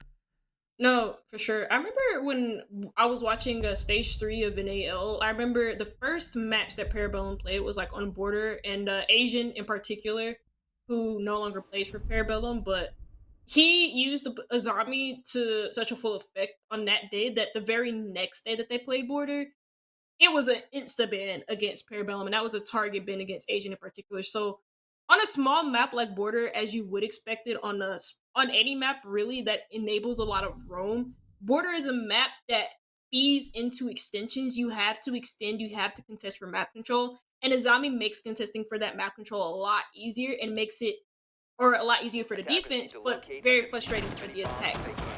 Valk is the last defender banned, is the last operator banned, and she's very common in the ban phase. No surprises. Mira is another. This is another map where Mira can make it through. Yeah. And there's only certain sites where you can bring her. Can't really force her. Potentially on this site, maybe on Bathroom Colors, maybe on Vent Workshop, but there's a lot more fluidity when going for something like what Rebels are bringing. Something to note of absence is the smoke. Still have a lot of utility denial, a lot of information with something like the Malusi or the Alibi. But I mean, the smoke not being there is a little bit of a surprise, considering I talked about how in the default plan spot, you just have that tiny little corner right by that double wall that you can slot yourselves into, and a smoke can be such a huge deterrent. But at least, you know, for Hong Kong Rebels, they have like 2 shields in play. And of course, the first shield is going to be in that main hallway where you see that blue outline is. Like on the top of main stairs, facing the break room wall, or not facing break room, but rather the doorway instead. You also have another shield that's like right in that default area, right in front of the bomb chassis and the armory site of things. They didn't do a full clear. They didn't really drone it out very well. As you can see, Turbo and Co. Spiker is going to be the first one to fall, completely caught off guard by Doug's antics inside of Customs. And that is a careless kill to give away, in my I mean, it is. You're losing somebody so influential like Spiker. You still have Mikey taking a lot of damage as well. It's a frag-heavy operators, along with Rethinking on the Twitch. You let them free on the Twitch, they'll just go hog wild. But clearly, Hong Kong Rebels have an answer to that, and their name is Rai, and their name is Doug, and there's so many direct answers. It's just taking these gunfights, and Turbo & Co. I don't know what it was about this first round. Maybe they just need a cup of coffee to wake them up in this round. But this was Hong Kong. They came fighting in this first one. It's comparable to where Turbo and Co. was on the first round of the second match. They're just, yeah, like you said, they didn't really seem awake for that very first round. There didn't seem to be a lot of droning going on in the first place. That's why you saw Rethinking and Spiker in particular get caught off guard by Doug and them not fully pinching him out in that custom spot. Because I guarantee you, if Doug gets droned out, he would have moved somewhere else. But he didn't move. And also, Spiker, when he first entered into that area of the map, he didn't even look at Doug's position. So that tells me that they didn't even drone out the map completely, which is a crime. You should never just entry into a map without droning. That's Siege 101. But Hong Kong Rebels, they win that very first round, and they win it very dominantly. A good run from Doug, and also a good round from Ronray, both of them getting 2 kills each, with Millis getting 1 himself. Now we get to see Bathroom Tellers, and this is a site that, you know, even despite all of Border's, like, even though I don't really like Border all that much, Bathroom Tellers is a site that I like. I really do love the site. And it's because there's a lot of different innovations for how the defense wants to run it, how the defense wants to play it. I do too as well. I think the way that you can influence with vertical play, with some direct horizontal play working from workshop, it's always exciting to see. You always need to hold upstairs as a defender because, like I said before, vertical play is a heavy factor. Certain hatches, like the one that's just by office, literally drop you right inside the site in a peak position of which you can just slap that diffuser down. So Turbo and Co., they're going to have to attack this directly, and they're going to have to actually attack 2 Doug, 2 Millies, which, I mean, all 3 of those combined with Rai make for a scary combo for just going off that first round. So Turbo and Co. need to have a direct answer, and it cannot be just taking these one-on-one gunfights, because we saw in the previous round, that was clearly not the answer. So maybe it's Mikey trying to take some of these players by surprise. Something needs to change. You see them actually taking their care on the entry. They're not just jumping into a specific area around the map, and they're not called individual gunfights. Spiker, though, takes a lot of control in this main hallway, finds the first pick onto Millers. There's no immediate refrag. Does he know? Well, now he does. There's a second player here in the office area. Vipoa playing inside of a fountain. Gonna support his teammates. Finds 1, finds 2 as Burnt Turkey does fall in that roam. Vipoa gets 2 for himself. Gets No a way. 3rd with the pistol. Just jumps over the balcony. And he runs away with 3. Only 2 players left for Turbo and Co. despite the really bright start that he made at the beginning. Well, Carnage has the diffuser, hasn't taken a lick of damage.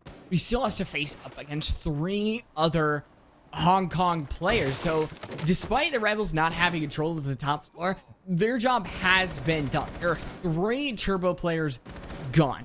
And now Turbo Co have to find a way to get inside of the site with 3 defenders watching, plant the diffuser down, and now the vertical play is mainly going to do the heavy lifting, but it's not a sure success. You're not always going to be able to find a player, and so dedicating this much time to, you know, maybe spotting out a player here and there with the vertical play, it's take away from potential execution time. As I believe you see most of the Rebels players are hiding away, but here comes the actual execution. Carnage has to put the diffuser down with Turbo watching, but they're taking the time to make sure they're actually secure. We can see the Jaeger hiding just behind those files, and now the diffuser sound will go off. Here come the Rebels trying to stop that plan. Turbo has to look 3 ways, but cannot, even though that diffuser goes down. Carnage has to get 3. Will he be able to? Yes, he does! Wow! And Turbo and Co. somehow, from the depths of defeat, from an Aces AK-12, win that round and continue their second round with a win. He's literally an old man on the best gun in the game, but he's still a man. Come on, he's 29. Somebody kill him. I'm just kidding. But like, oh my god, that's such a good clutch up from Carnage. And I mean, to be fair to HK Rebels, they gave up the site for free, but they were also prepping themselves up for a retake. The Jaeger didn't use the rotation hole in bathroom and instead decided to go through the main doorway himself, which kind of gave Carnage that heads-up gunfight. There was no real pinch coming out from Hong Kong Rebels on that final kill for Carnage, and he just guns up, shoots everyone in the head. And Turbo and Cole walk away with one despite not really having any real reason for them to win that round. Now, they did create space on the site with the vertical angles that they made up above. And so that's why HK Rebels had to try and retake. So I completely understand that. But it felt like there was no real teamwork on the retake itself. And again, you saw players just challenging for one-on-one gunfights with Carnage in particular. Going through the doorways, no real pinch coming in when you have a rotate hole and those doorways to work with. So, yeah. Cool round from Carnage. Old man can shoot back. I mean, when you constantly take a lot of these 1v1s, like, the way that he shot back is, it was impressive. But you didn't have every player from Hong Kong peak at the same time. They were close, right, but there was still a little bit of decent. So that is something that this team can work on for the future. But so far, Turbo Co, claiming that one from the depths, you rescue a little bit of fortitude, because now you have Rebels able to have to fight one back, not having a 2-0 lead, not keeping Turbo and Co down in the depths. As we're reaching the point where Turbo and Co needs to actually enter the building and take a lot of these gunfights, maybe it will allow this attack to actually get an advantage just like that. With Millie starting to go down, you will potentially see some other roamers drop here and there, and then Turbo and Co, they just need to actually get on the site plant just like they did last time, and well, they'll have an inherent advantage. Ooh. Well, I mean, you get 2 bodies, or 3 bodies, now 4v2. Mikey does fall on that retake from Bipolar, who has been very crucial in finding so many refrags in, like, terms of multi-kill. Oh, hey! Oh, wow! Carnage is able to get that, even despite the Mossberg being in his face, and Rethinking is there to close out a very chaotic round where gunfights were just happening everywhere. It's very hard to put a pinpoint focus on what exactly went right for Turbo and Cole apart from the fights just going their way. I mean, Rebels just seemed a little unprepared in that scenario, and it came to bite them in the butt at the end. But going down 1-2, Turbo and Co, the last time that they took the lead, they won the map. Look, there's just a little bit of correlation there. I don't think that's the main cause, but giving Turbo the lead this early when they're a team that always fights an uphill battle, and they're good at that as well, I don't think it bodes. Getting an inherent lead is going to help you going up against this Turbo and their team. So we'll have to see how their armory defense fares up against the other ones that they're bringing. They're still having the same level of operators that they had, the same lineup that they brought when they previously went here. And well, it was successful. It was a flawless round, but I don't think it was mainly due to their lineup. I just think they absolutely came in, walked in the site, you know, took control of the site. Turbo and Co just had nothing to do with Rebels, and well, they just won a flawless round. Attackers are moving out to locate a bomb and defuse. Yeah, on this same side, I remember it was like Turbo and Co were still sleeping. Like they had like the night isn't over yet, but they were just like, yeah, I'm about to go to bed early. And they weren't like droning or anything. They weren't really doing a proper clear of the map. And now that we see them kind of like wake up a bit, you see players like Carnage in particular, who's 4-1, by the way, off of a 1v3 clutch, a big boy 1v3 clutch. And then we see like a couple players kind of like almost trying to break even, or not breaking even, or some of them are even, some of them aren't. But on the side of Rebels, we see Doug and Vipo in particular, who've had big rounds themselves. So, I mean, players just doing player thing. Playing Siege. I want to know what the goal is for Turbo and Co, how they're going to deal with somebody like Vipoa inside of security. We see the Rai inside of the actual offense itself. Mikey walks in, takes a whole lot of damage from that DMR. Luckily, it wasn't a headshot, but still, Only one shot from that DMR dropping you to that level of health. It is a dangerous weapon for sure, but underneath or somewhere there is Turbo. You can see there just by these eastern stairs. There goes Millie. So another round in which Turbo and Co are able to get the opening kill. Will it lead to an actual round victory? As I think if they deal with Vipoa in a quick and efficient fashion, then this could absolutely snowball towards an attacking sided victory. See here. I mean, they get that control towards break room, it seems. Oh, that's a bit unfortunate as Vipoa does win out that gunfight against Turbo. Mike almost losing the gunfight himself, taking a lot of damage from that MK14 as he's now just put onto 1 HP. You see the map control that Turbo and Co have gained, but also in losing a player, they've lost some. They've had to readjust their push as well towards this office side of things, and opening up an extra angle so that they can actually get something working for them. Vipoa again having a huge impact on this round. It doesn't seem like Turbo and Co can stop him at the moment as he is 6-2. Rai inside of Fountain finds another 4v2. Spiker is now down, so they can't really find an execute on side of the site. It seems like every time Turbo and Co try and like slow down the pace so that they can figure out what they want to do, HK Rebels won't let them, and they're just there ready to pounce. And so we're back on equaled up. Carnage gets one, gets two. And, well, just as I say that, things look a little bit scary here, Sugar. We saw what Carnage was able to do before. 1v3 is a 1v4 on the horizon. I hate to say it with 4 seconds left. I'm praying that Hong Kong Rebels don't blow this. They do not.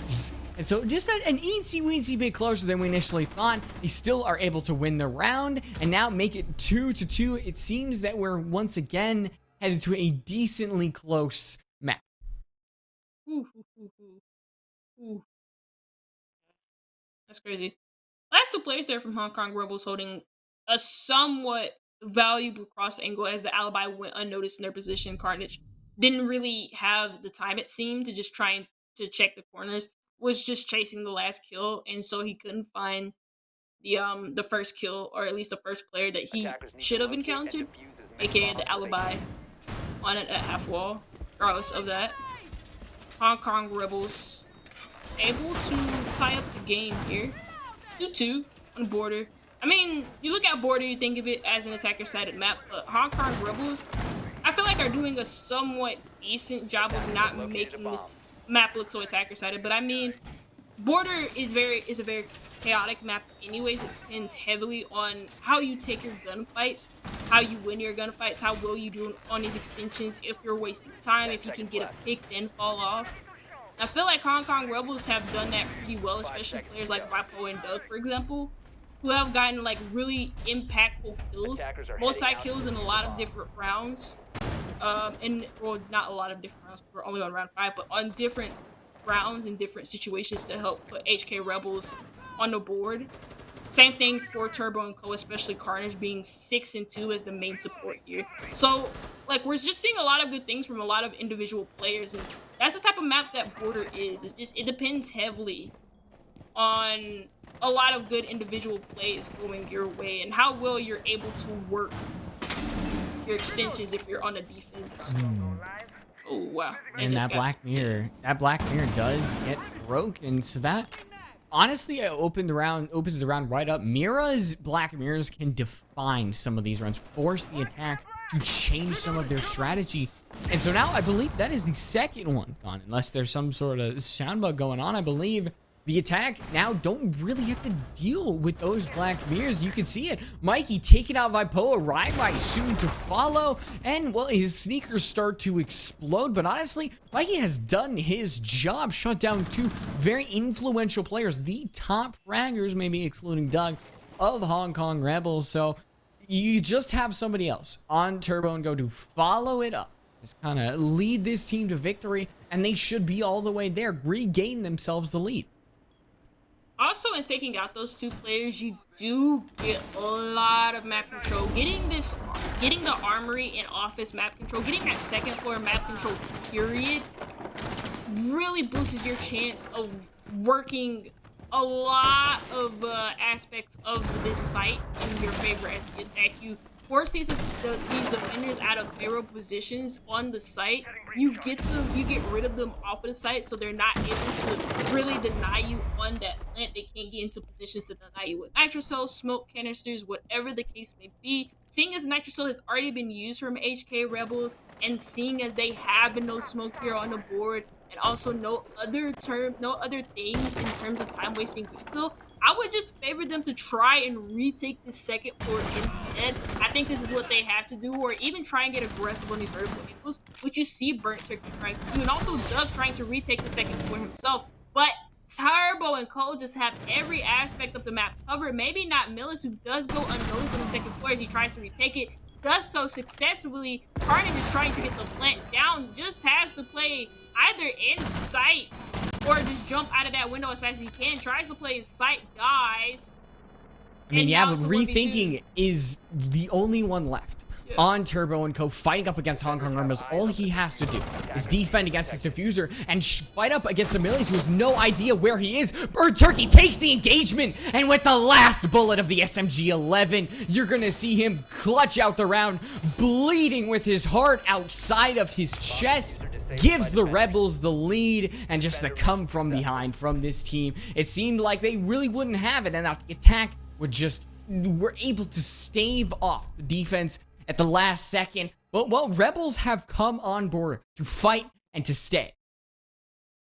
They have it. I mean, they fought for it too. That was a round that got very close at the end, but also the ability from Hong Kong Rebels to recognize that, hey, look, this is what we need to do to make this a more viable round for us. And they did it. They retook that second floor. You also saw a couple players try and get aggressive on those vertical angles from below. And that didn't really work out that well, but the retake on that second floor, especially from Doug, able to kill Carnage and make that a 1v2, was crucial in making sure that Hong Kong Rebels had a better chance of clutching up that round, even despite rethinking's position outside and him also getting the first, or well, almost getting the first pick, or yeah, getting the first pick, sorry, in favor of Turbo and Co. It didn't really matter at the end of the day because the retake was that clean from Hong Kong Rebels, especially on that second floor. Actually, it wasn't from Doug, it was from Millis. My fault. I just remembered that. So, apologies for that. But anyways, regardless, clean stuff from HK Rebels. Turbo and Co. almost making an execution work. And they had such a good power move in that round and taking control of that second floor, finding the first two picks. They just couldn't like clutch up in that execute. It's unfortunate, but we moved. Back them tellers. I love this. Yep. Back in bathroom tellers, and well, I think it's not good to expect Carnage to do the same things that he was able to do before. We'll have to see, because clearly he hasn't stopped in some of these rounds, but I think Turbo and Co. they've changed a little bit in some of these rounds, so they shouldn't leave that ace out to dry, because what they've been able to do a lot of times is take back these roamers and their map control. Wherever the roamers have been, whether it's, you know, Doug, whether it's Millie's Vipoa, any of them haven't exactly stood some of a fighting shot against like Spiker, Mikey, or Rethinking. And a lot of entries are leaning towards Turbo and Co. The frag grenade downs Vipoa, but I don't know if anybody's directly there for the actual confirm, so maybe they'll be able to stay alive. Maybe we'll be able to get the revive, but, well, comes Turbo, ready to confirm that kill, and along with Spiker, yep, Capcan is a dead man crawling. And now Turbo and Co, they drop one, are able to now just destroy the floor with all the breaching charges, the sledgehammer, all they have. There's one little problem, and that is Doug hiding in the desk. He's gonna walk right on out. The Gemini clone spots him, and unfortunately for the Legion, that was not a real person. The bullets are just going to miss. Maybe the impact with confirm doesn't deal enough damage to Mikey. And well, eventually Rethinking is able to actually get that kill. It's without a little pain for it. He's gonna die along with Rai on the side of HK Rebel. So this should lean in Turbo and Co.'s direction, but we've seen crazy things this match. We have seen crazy things. We've seen crazy comebacks. Mike stepping, that's crazy. He literally stepped into and he gets nitro That's crazy. He was literally on 1 HP and he literally stepped in a Legion Mine, giving off that intel, and then the Nitro Cell came in quite quickly. So we can get stuff there from HK Rebels to make this a 3v2. Everybody's full HP apart from Carnage, who does suffer a little bit of damage from that needle. But them having control of this second floor and also having a player in ventilations, this ventilations position is absolutely huge and I love it. Up until the point that Spiker dies, so I probably jinxed him at that very point. 30 seconds left, 2v2. Between both HK Rebels and Turbo and Co. Oh. Ooh, the drop has happened. You know who's still alive? Carnage. You know who we saw last time get the clutch? Carnage. He's gonna fake that diffuser, but he doesn't have the security of somebody else watching him. So he has to go forward, and unfortunately, he can't look everywhere at once, can't get every kill known to man. So HK Rebels, they have a 4-2 lead. They're getting so close, Sugar, to winning Border and clutching out SCS. But Turbo and Co., they're a team that always fights and fights to win. So you never know what's truly going to happen as they start their first defensive half. It's getting hot. It's getting hot in here. No, it's literally getting hot in my room, though. I'm sweating. Just not because of this game. I'm not because of this. I mean, I'm nervous about this game, but like I'm sweating in real life. Very stuff. But I mean, it's just been such a. Even though HK Rebels have a 4-2 lead, it doesn't feel like a 4-2 lead. It feels like a 3-3 half yet again, like what we got on Clubhouse. It's felt that close between these rounds. It doesn't feel like a team has like that big an advantage going into it, because both teams are just that dead smack even. It's crazy. We've seen Carnage almost even clutch up a 1v2, clutching up a 1v3. We've seen 1vx's just decide very important rounds, and it all culminates and HK Rebels taking the lead now going into attack. And Border is mainly an attacker-sided map as well, but it was very even between Turbo and Co. and HK Rebels, especially when HK Rebels were on that working their sites. Yeah, that's the thing. Turbo and Co. are always a team that you just cannot. I mean, we've seen it before. They have gone on big round streaks. Once the sides have swapped, they've made that 2-red lead absolutely nullified in a couple of rounds. So we'll have to see how this first attack goes. The 5-2 would be a huge statement from the Rebels. I mean, they're trying to do something different. You have to give it to them. They're bringing out the Amar along with Ryra on Border, which you don't see too much in the sense is that big operator. Seeing that gadget roll on through, deploy its smokes, as potentially a rush could be indicated, as you're seeing smoke canisters fly out from the defense, trying to stop, like I said, what could be a rush, but clearly Rebels are getting some sort of inherent advantage here, as now Doug is starting to put down the diffuser. Spiker and Carnage just have to run all the way in, and a statement was made, Sugar. Rebels come in with an atypical strategy, bring out the sends, it works wonders. Yeah, he just rushed right into the site from the main wall as well. You saw it. The smokes from Rai not being nearly as much utility to slow down the attack, and they just got behind those lockers, used that Sins gadget in order to cut off the line of sight from that office doorway.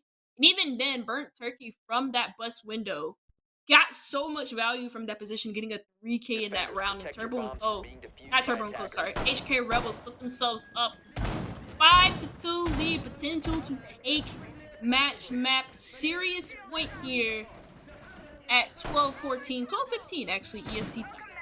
I don't know what time it is over there in the other part there, and also Canada. I think let's do some math. If it is Eastern time, it is 12:15 Eastern time, and each time zone is 1 hour behind, it would be 1 hour less. And now in Central time, that's what. And then it's 10 in Mountain, and then it's still 9 p.m. all the way over in Pacific California. They get the luxury of watching this game, and they still have stuff to do during the. Not here. It is late into the night. I mean, maybe not if you're a gamer, but for those of us who have jobs, it is pretty darn late into the night. And Rebels, I mean, they're getting dangerously close to getting us out of here for tonight. 2 rounds away from the precipice of victory. And that was not a real person. That was a Gemini clone spotting out Carnage on the Kaib. I believe that will be a real person now, throwing out a frag grenade. Vipoa might have seen legs, but clearly the legs might have seen him, as he doesn't seem keen on the player that's standing right above him. So this could go one of 2 ways, and it went the worst option for Vipoa. Yeah, Spiker adjusted himself. At first, he didn't seem to see Vipoa, but then he adjusted himself so that he could properly see him. Like, he just moved around a little bit. Got that angle and killed the first, well, one of the first players that he saw, which was, unfortunately, Vipoa on that Ayana. 2 nades. Or, yeah, actually, just, he used 1 nade, but 2 nade, one, now that last nade is gone. You can't use it now. Over. You still have a bunch of utility to clear if they want to encounter it. Looks like they maybe want to go for a more direct take, especially with this Ying in play, and especially with the way that they're setting themselves up already on the armory, on the sandwich windows, and also setting themselves up on that east side balcony. Oh. Well, with Mikey getting that confirmed onto Doug, this could be Turbo Code's round, but I said it last round, we've seen crazy things happen. And so far, with Rebels now actually doing a direct push onto that bathroom and teller's side, both Bird Turkey and Millies have several kills to their name. And if things go a certain way, they could still be rewarded the round. The kill onto Carnage means that, yeah, the odds are a little bit more on their side, but the camera means that they're going to get spotted out. Spiker unable to win the gunfight. We get a nice little view of the Desboard right back into the action. Rethinking and Mikey now have to do the impossible. Fight up against this Rebel squad. Stop the clutch from happening. Stop Rebels from getting onto match series point. Right here, right now. Rethinking over by waiting, and Mikey actually inside the site itself. The Candelas are going to force Mikey away from the diffuser, but now as they try to hop in, both Rethinking and Mikey get 1 apiece, and just a little bit of victory is staved off for the time being.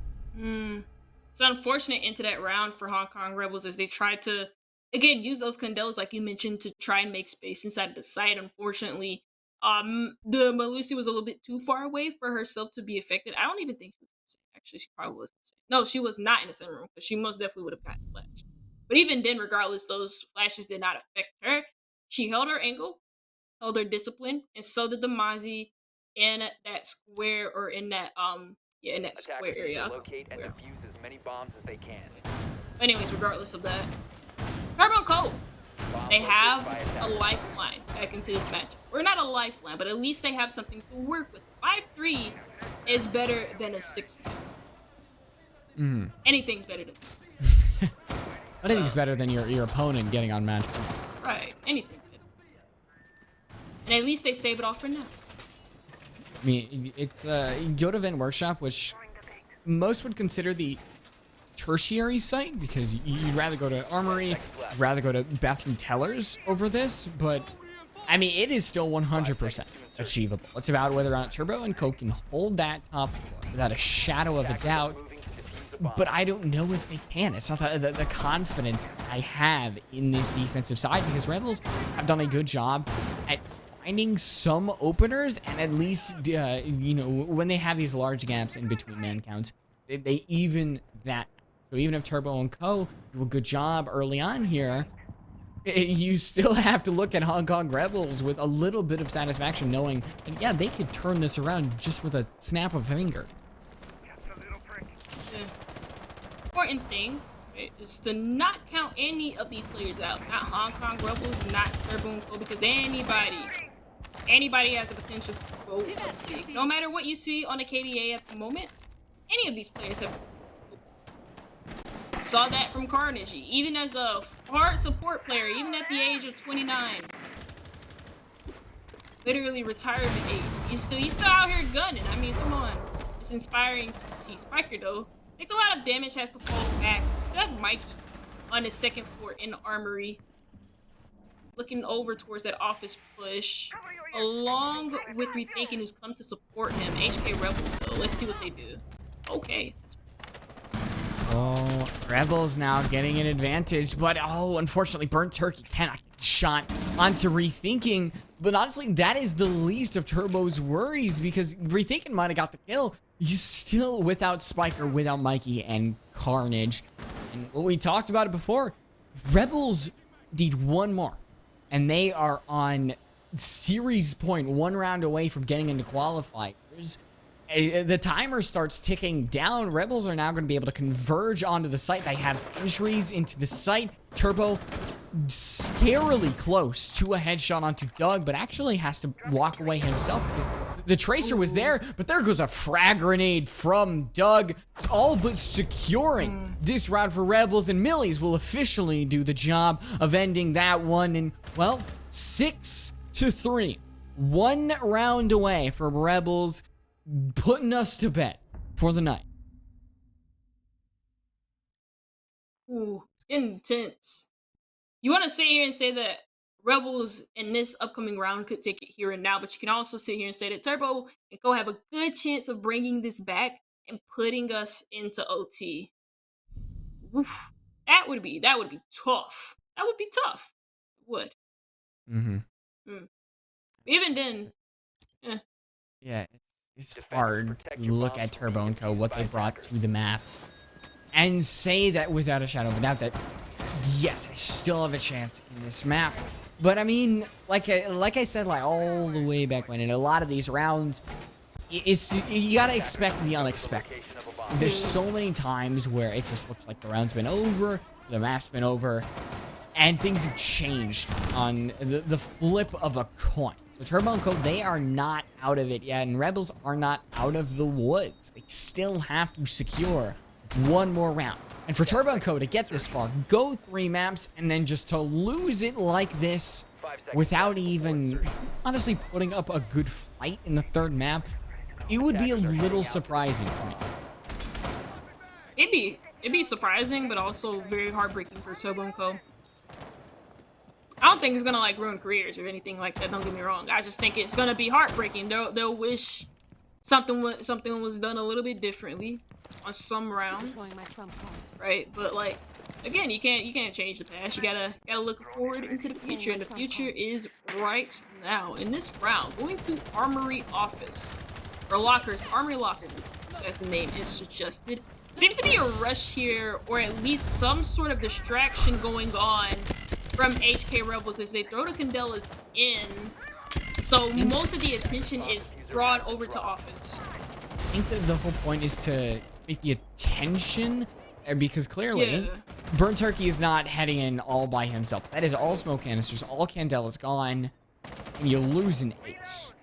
So not the intended way, but maybe Spiker will fall. It'll change things for the Rebels. Takes a lot of damage, but is able to actually get to safety.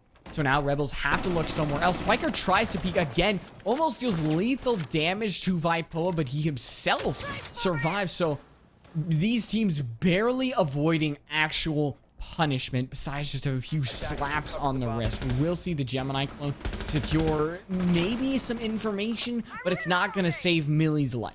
Now Rebels, they have to come back with 2 down. Well, 4 down. Vipoa, just a little bit of a slap, and honestly, that man is dead. So this should be Turbo and Co's round, a flawless one at that, but it's 1 round. 2 more to go, and we will see a pause from the Rebels, and I think it is a perfect time to go to a timeout. 4 players at the same time ask for a pause. Yeah, 4K. They're in sync. That's hilarious. Outground Rebels, they can tell that this match is gonna scarily getting close. Even though it's only like a 6-4, Turbo and Co have to win 2 rounds in order to put us into OT. Still very close. And at one point, HK Rebels were 5-2 up. Could have put themselves up to 6-2. Was 6-3 up last round. Now 6-4, and they know how scarily close this game has been. I mean, to kind of go back to like the topic of like what happened in that last round. We saw some new sort of innovation there from HK Rebels. Again, using that Ying to cause a distraction over by Office, maybe draw out some utility from the defense, but really didn't work because there seemed to be some apprehension on the side of HK Rebels when it came to the opposite side of their push towards that armory, towards that security area. So now, Turbo and Co. probably going to head to battle. All right, the odds still really not in their favor because Rebels, last time we were here, were able to absolutely shred a deficit between these two teams. So who knows that if Rebels get a lead, what happens from there? What are your predictions going into this round? Do you actually, for the rest of the regulation, do you think Turbo and Co. win the next 2 rounds and we go to overtime? I plead the fifth. Attackers have located a bomb. I plead the fifth. You don't know. Okay. Yeah, I don't know. All right, I will make yes. Okay. I think that even if Turbo and Co. win this round, going to Ventilation Workshop it's a tall order. And knowing how Rebels have gone to Workshop in the past, knowing how they've gone to Bathroom, the vertical play is just too strong. Their ability to flush out for a lot of where Turbo and Co. is holding on this top floor. I see Rebels beating it out. Maybe not on this round, but on the next one, we don't go to. Yeah. Bathroom. I don't really. I think the win rates for Bathroom, at least for the defense, is kind of like wishy-washy. It's been 50-50 at least. It hasn't been too bad, but it also hasn't been like the greatest for the defense. But Ventilations has been kind of like not a nightmare for defense at least, but it doesn't have the greatest win rates for him, at least so far in this matchup. So HK Rebels in this round, even if we do make it to the next round or whatever the case may be, even if this wasn't Ventilation Workshops and it isn't, it's Bathroom Tellers, they still have a good chance of winning this round just because of the actual site itself. It just depends on like how they actually clear the second floor, and if they lose bodies while trying to clear the second floor, and if they do lose bodies, how many bodies do they lose on the way, and how many bodies do they pick up as well? I think you can take trades, but there are definitely certain times where you're losing more than you're gaining. Yes. I think we're seeing C4s potentially start to fly. I don't know. Spiker's got one in hand. Doesn't seem like it was detonated, so I think it was underneath. We'll have to see if it gets anything in the end. But so far, Rebels, they are moving through this top floor with decent efficiency. Now, opening up this fountain area, we're seeing some shots from Rywai. Dangerously close to a member of Turbo, almost painting an out in the end there. Now, with the amount of drones that Rebels have, 2. They almost have no information that they can rely on. So, Turbo and Co., a lot of odds are in their favor in this situation. It's going to take a lot of face-checking, winning gunfights. Clearly now, as we're at a 2v4, Mikey is going to be able to shoot down that player all the way over in the armory area. So Turbo and Co. capitalizing off of the fact that basically information was gone from the side of HK Rebels. Will I be proven right? We'll find out in this last round of regulation. Potentially the last round of the whole entire matchup, but most definitely the last round of regulation. Turbo and Co. call for their own timeout. Would they get it? No, I don't. I mean, I don't know. Yeah, seems that it might have gotten missed, but SpaghettiOs. Well, yeah, we'll see what happens. Defenders, But protect your bombs from being defused by attackers. Turbo and Co. run into it blind at this point. I think they wanted to recollect their thoughts, maybe focus up, but I don't know if, honestly, debating if a timeout was good or not. No, making a judgment. I don't know if I would want to. I would want to keep throwing HK Rebels in the blender. It's 2 rounds in a row that Turbo and Co. have won. So what's the harm in kind of stopping that momentum and continuing forward. Yeah, you're going onto a site that's a little bit more unconventional for the defense, but I think constantly throwing the attack in places they least expect it with rapid succession is going to benefit the defense. So I honestly, not getting the timeout, I'm gonna make a bold claim. I think it helped. Yeah. Obviously, when you get a timeout and you've been winning a lot of rounds in a row, and I know some teams do this a lot when they're winning. I can't remember which team did it specifically. It comes to my mind, but I can't remember the name. But I remember one team did it in like Pro League some years ago, where they just like they took timeouts when they had a good loss streak or win streak, sorry, and then they took a timeout, and then every round after that they just completely like lost and choked. So rounds like that can like really disrupt the momentum. Like you get in your own heads and you're like, okay guys, we got this, we're almost there, we gotta do it. And then once you actually play, when it's time to execute, you kind of like lose that. It happens a lot.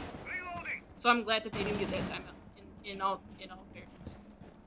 Yeah, I mean that's us from an outsider's perspective. Yeah. I'm like, yeah, this won't be good. Maybe, I mean, who knows in the end there whether or not it would be beneficial. We could only see the timeline that we are in, and with Turbo and Co. almost halfway through the round, nobody's really taken any damage whatsoever. Rebels are coming in from that eastern side, just starting to, move their way towards these roamers areas. They're really not on the second floor. It's more centralized to that first floor area. So we'll see. I think that it's a toss-up on whether or not Rebels are really actually going to go for these roamers. They might be going for a straight head-on horizontal play. It is something that could come with a lot of risk, Sugar, but it could benefit a lot of rewards. Rethinking does shoot away at a Gemini clone, not a person. But with Bird Turkey being the first casualty, the top fragger on Rebels, it does not bode well for the rest of this round. It's a bit of a weird call to not commit somebody. At least I get it, because actually, not HK, but Turbo and Co. reinforced that off his hatch. See some kills go in favor of HK Rebels, a flurry of kills. Now we end up in a 2v2, 40 seconds left on the board. The fuse gonna go down, right on the case. But Mikey's there to get the frag. Triple kill for him on the round out, so 1v2. No, it's a 1v1, Sugar. It is Spiker versus Rai to decide if we are going to overtime, or to decide if we are done this very instant. Spiker gets on the diffuser. He's got 4 seconds left. Rai has to get on it, but he's not going to in time, and a lapse of judgment means that we are going to overtime. And what could have been, I think, you and I might have been right at the end that the lack of a timeout could have helped this team, but they will finally get their pause, and we've got at least 2 more rounds to go. Oh man, when does it end? Well, in OT, that's when it. Turbo and Co. finally get their timeout as well. They asked for it in the last round, now they're finally going to get it. But I mean, that last round felt like the wrong call, maybe at first, for HK Rebels to not go for a full top clear. But then when I saw that the office hatch was reinforced and there was nobody like making any, like there weren't no vertical or office from HK Rebels in order to deny that push from bathroom to happen in the first place. When I saw the setup on that second floor, I was like, okay, fine. That push makes a lot of sense. They just lost a lot of bodies on the way there. A lot of players losing crucial gunfights, and then Rai at the end, a lapse in judgment there, and also just unluckiness as well, timing into that. Couldn't really deny the defuse because he just didn't know. He didn't know that the last player alive for Turbo and Co. was already on that defuse using that kit. And that's unlucky. That's unfortunate. But those type of decisions can make or break games. And right now it seems to be breaking it for HK Rebels. But 6-6, both teams are tied up in OT. We get to see Turbo and Co. on the defense starting OT out. HK Rebels down. Oh, Bathroom Tellers is the first site. Instead of going to Armory, Maybe Turbo and Co feel confident going here, and if they win it, maybe lose the next one, they can head to Armory. But I'm gonna be honest, I feel like it's a little bit of a risk. I know that Rebels, they've been so on this site, but if a couple things go wrong for Turbo and Co, I think it can really snowball from there. But bringing to the table for the first time is Spiker on the pulse, and that is a lot of a different choice than what we've seen from this team before. I think it's indicating that they want to maybe stay a little bit more centralized inside, or at least play around Spiker's heart monitor, give away the information of where a player could or could not be. But on the attacking side, you've also got Burnt Turkey on the 0. I think that, yes, the Selma charge will go off, and Rai makes a dangerous risk in pushing forward. Carnage does shoot a Gemini clone like he did previously, but, well, that was an exciting first 30-20 seconds, Suga. Yeah, that was very risky from Rai to run across the wall like that. The Kaid chick just being like a tiny bit late. So I wonder if Spiker was just trying to put himself in a position to help his teammate deny that in the first place, and the information maybe just came a little bit too late, and so did the timing of the Kaid claw. But at least they do some damage on HK Rebels, and they don't walk away and back off into sight having lost. So even Stevens, as we get into a minute and 55, and we see HK Rebels already make their way inside of And some time just still kind of being drained off the clock, but Rebels went for a horizontal push last time, and that's kind of what they're indicating this time. As now, I believe the information will probably be conveyed that they're going for more of a direct hit, just like they did in the last round. So Turbo might, recollect all of their roamers, send them down to the actual site itself, or just want to use that vertical play for their own nefarious deeds. We'll have to see.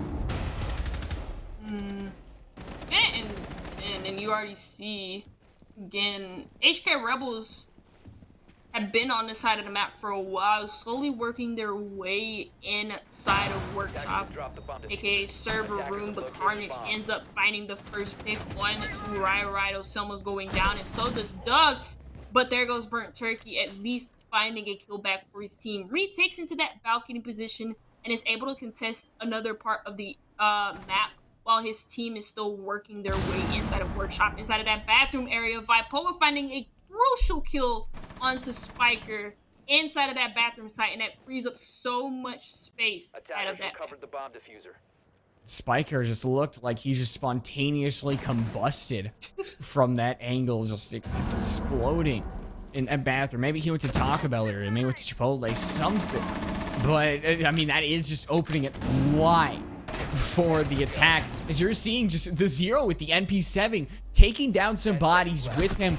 But now Turbo have to push into this bathroom area. Millies has 2 seconds left on the diffuser. He's able to stick it down as Vipoa has to cover multiple angles, and we're back at another 1v1. It's not going to decide the match, but it'll decide who truly gets the advantage, and this time it is the Rebels winning that 1v1 post plant. So the odds are on their side. The pressure is on Turbo and Co. So, I don't expect this round to end us. We have to go to max OT, because of course we do. Thank God we do not have unlimited, or thank somebody up above that we don't have Obviously, OT. yeah, max OT would be... Oh my God. I think I'd just melt in my chair. Yeah, it makes sense in quals. It doesn't make sense. It doesn't make sense in calls. Sorry. To run max OT. Sleepy brain. Defenders, protect your bombs. I think I'd melt in my chair for that unlimited OT. This has been a series where it keeps you on your toe. It does. It was Rebels up 6-3. I made the prediction that I think Rebels would win that last round, make it 7-5 their victory. I was close. I think that the 1v1 was seconds away from shifting towards the Rebel side, but now the ball's in their corner again. They're on the defense, have a chance of clutching out this series. All they need is one round win, and that has been the boon of this entire team. Is they've been on match point for 3 rounds in a row now. We're unable to do it. They get another chance, but will they actually secure victory for themselves? Dude, I'm usually good about predictions. Actually, that's a lie. I don't like to predict at all because I don't like to curse teams. I'm very scared to make predictions because I'm afraid I'll be wrong in the first place. That's crazy. That's a crazy thing to admit, but I admitted it is because I'm real. I'm honest. But point is that it's been very hard to predict which direction this map or this game is going to go. So I can't sit here and say for a definite that, oh yeah, HK Rebels, they got match point for sure. They're going to. I thought they were going to win when they were 5-2 up, and Turbo and Co made an ecstatic pop. So I mean, you can't. Again, both teams extremely close here on border. For the most part, though, at least in this very round, the action is starting off a little bit slow. It seems like Turbo and Co are a little bit apprehensive in trying to contest with control and trying to take these early risks, these early gunfights early. And so time is starting to get like a little bit wary. It's not low yet, but time has passed. I mean, enough time has passed for that. I think Vipoa is doing a great job. Rethinking, Yeah. I'm gonna be honest, I have no idea how Rethinking went. It boggles my mind. And Mikey takes a little bit of chip damage from that DMR. I mean, the Rethinking, I'm guessing, got shot from somewhere, but I mean, who knows at this rate. But a lot of time is starting to pass for Turbo and Co without honestly dealing with any of the roamers, and I think you can start to worry at this point. Vipoa is still in security, not being dealt with at all. That's the 3rd time they've had to destroy a Surya gate. But Rai, his death just kind of opens things right back up. Mikey is not going to have any fun inside of security as Vipoa was not dealt with, which means security is a place where now the Turbo and Co just cannot deal with that player in security. They have to focus towards office, and I do not like their odds here. And with 30 seconds left, it's starting to turn dire. And with SCS on the line, Vipoa opens things right back up for the Rebels, makes it 4-3. Taking a lot of damage as Millies, but he has his teammates by his side. He has this rotate, and even with the health he has, he takes out a player on his way to the graveyard. Carnage gets inside the site. Will he start to put that diffuser down? Yes, he will, and with the assistance of Turbo, it's only left up to the ace. He's gotten a 1v3 before. He cannot do it in this situation. They were here before and finally clinch it out. It's HK Rebels securing their spot in SCS. Ooh. Well, I mean, for most of that game of Border, we saw Turbo and Co, for the most part, were the ones that had to catch up. And that much was true in OT when we got to it. They just couldn't find their rounds. And in that last round, you could tell that the nerves started to set in. They started to get nervous. They didn't really know how to apply pressure towards server and break room, even though if that were a round in regulation, if it were the very first round from Turbo and Co on their attacks, they probably would have applied pressure a lot more differently than they had in that very last round. So you can tell that there was some apprehension, there was some nerves going on. They didn't know how to exactly push. They didn't know. Nobody really took initiative. Nobody took responsibility. And HK Rebels did. And they clutched it up really good there on order. 8-6 in their favor, and they advanced further in the close quarters. They won the slog that was this game back and forth even to the very end. That is it for this match, but that is it for the closed quals. We are done with this series, and now we can bring you the bracket. Fully finished bracket. We'll see before you decides everybody who was able to clinch it out in this one. And you saw there were some upsets and there were some not so surprised. I think everybody expected Elsar. EQ as well was a little bit of a fan favorite, and Lycus and HK Rebels. I think HK Rebels was definitely a little bit of a surprise in that group. So these were your 4 teams that qualified in this round of the SCS quals, and then we can go to all the teams so far that are in SCS. Ooh, and you mentioned it. LSR. I'm happy for them. I really am. I'm happy for JJ in particular because I know this means a lot to him. He literally prayed to get here and qualify for SCS, and he did a damn good job of doing so. Wow, that was EQ. good.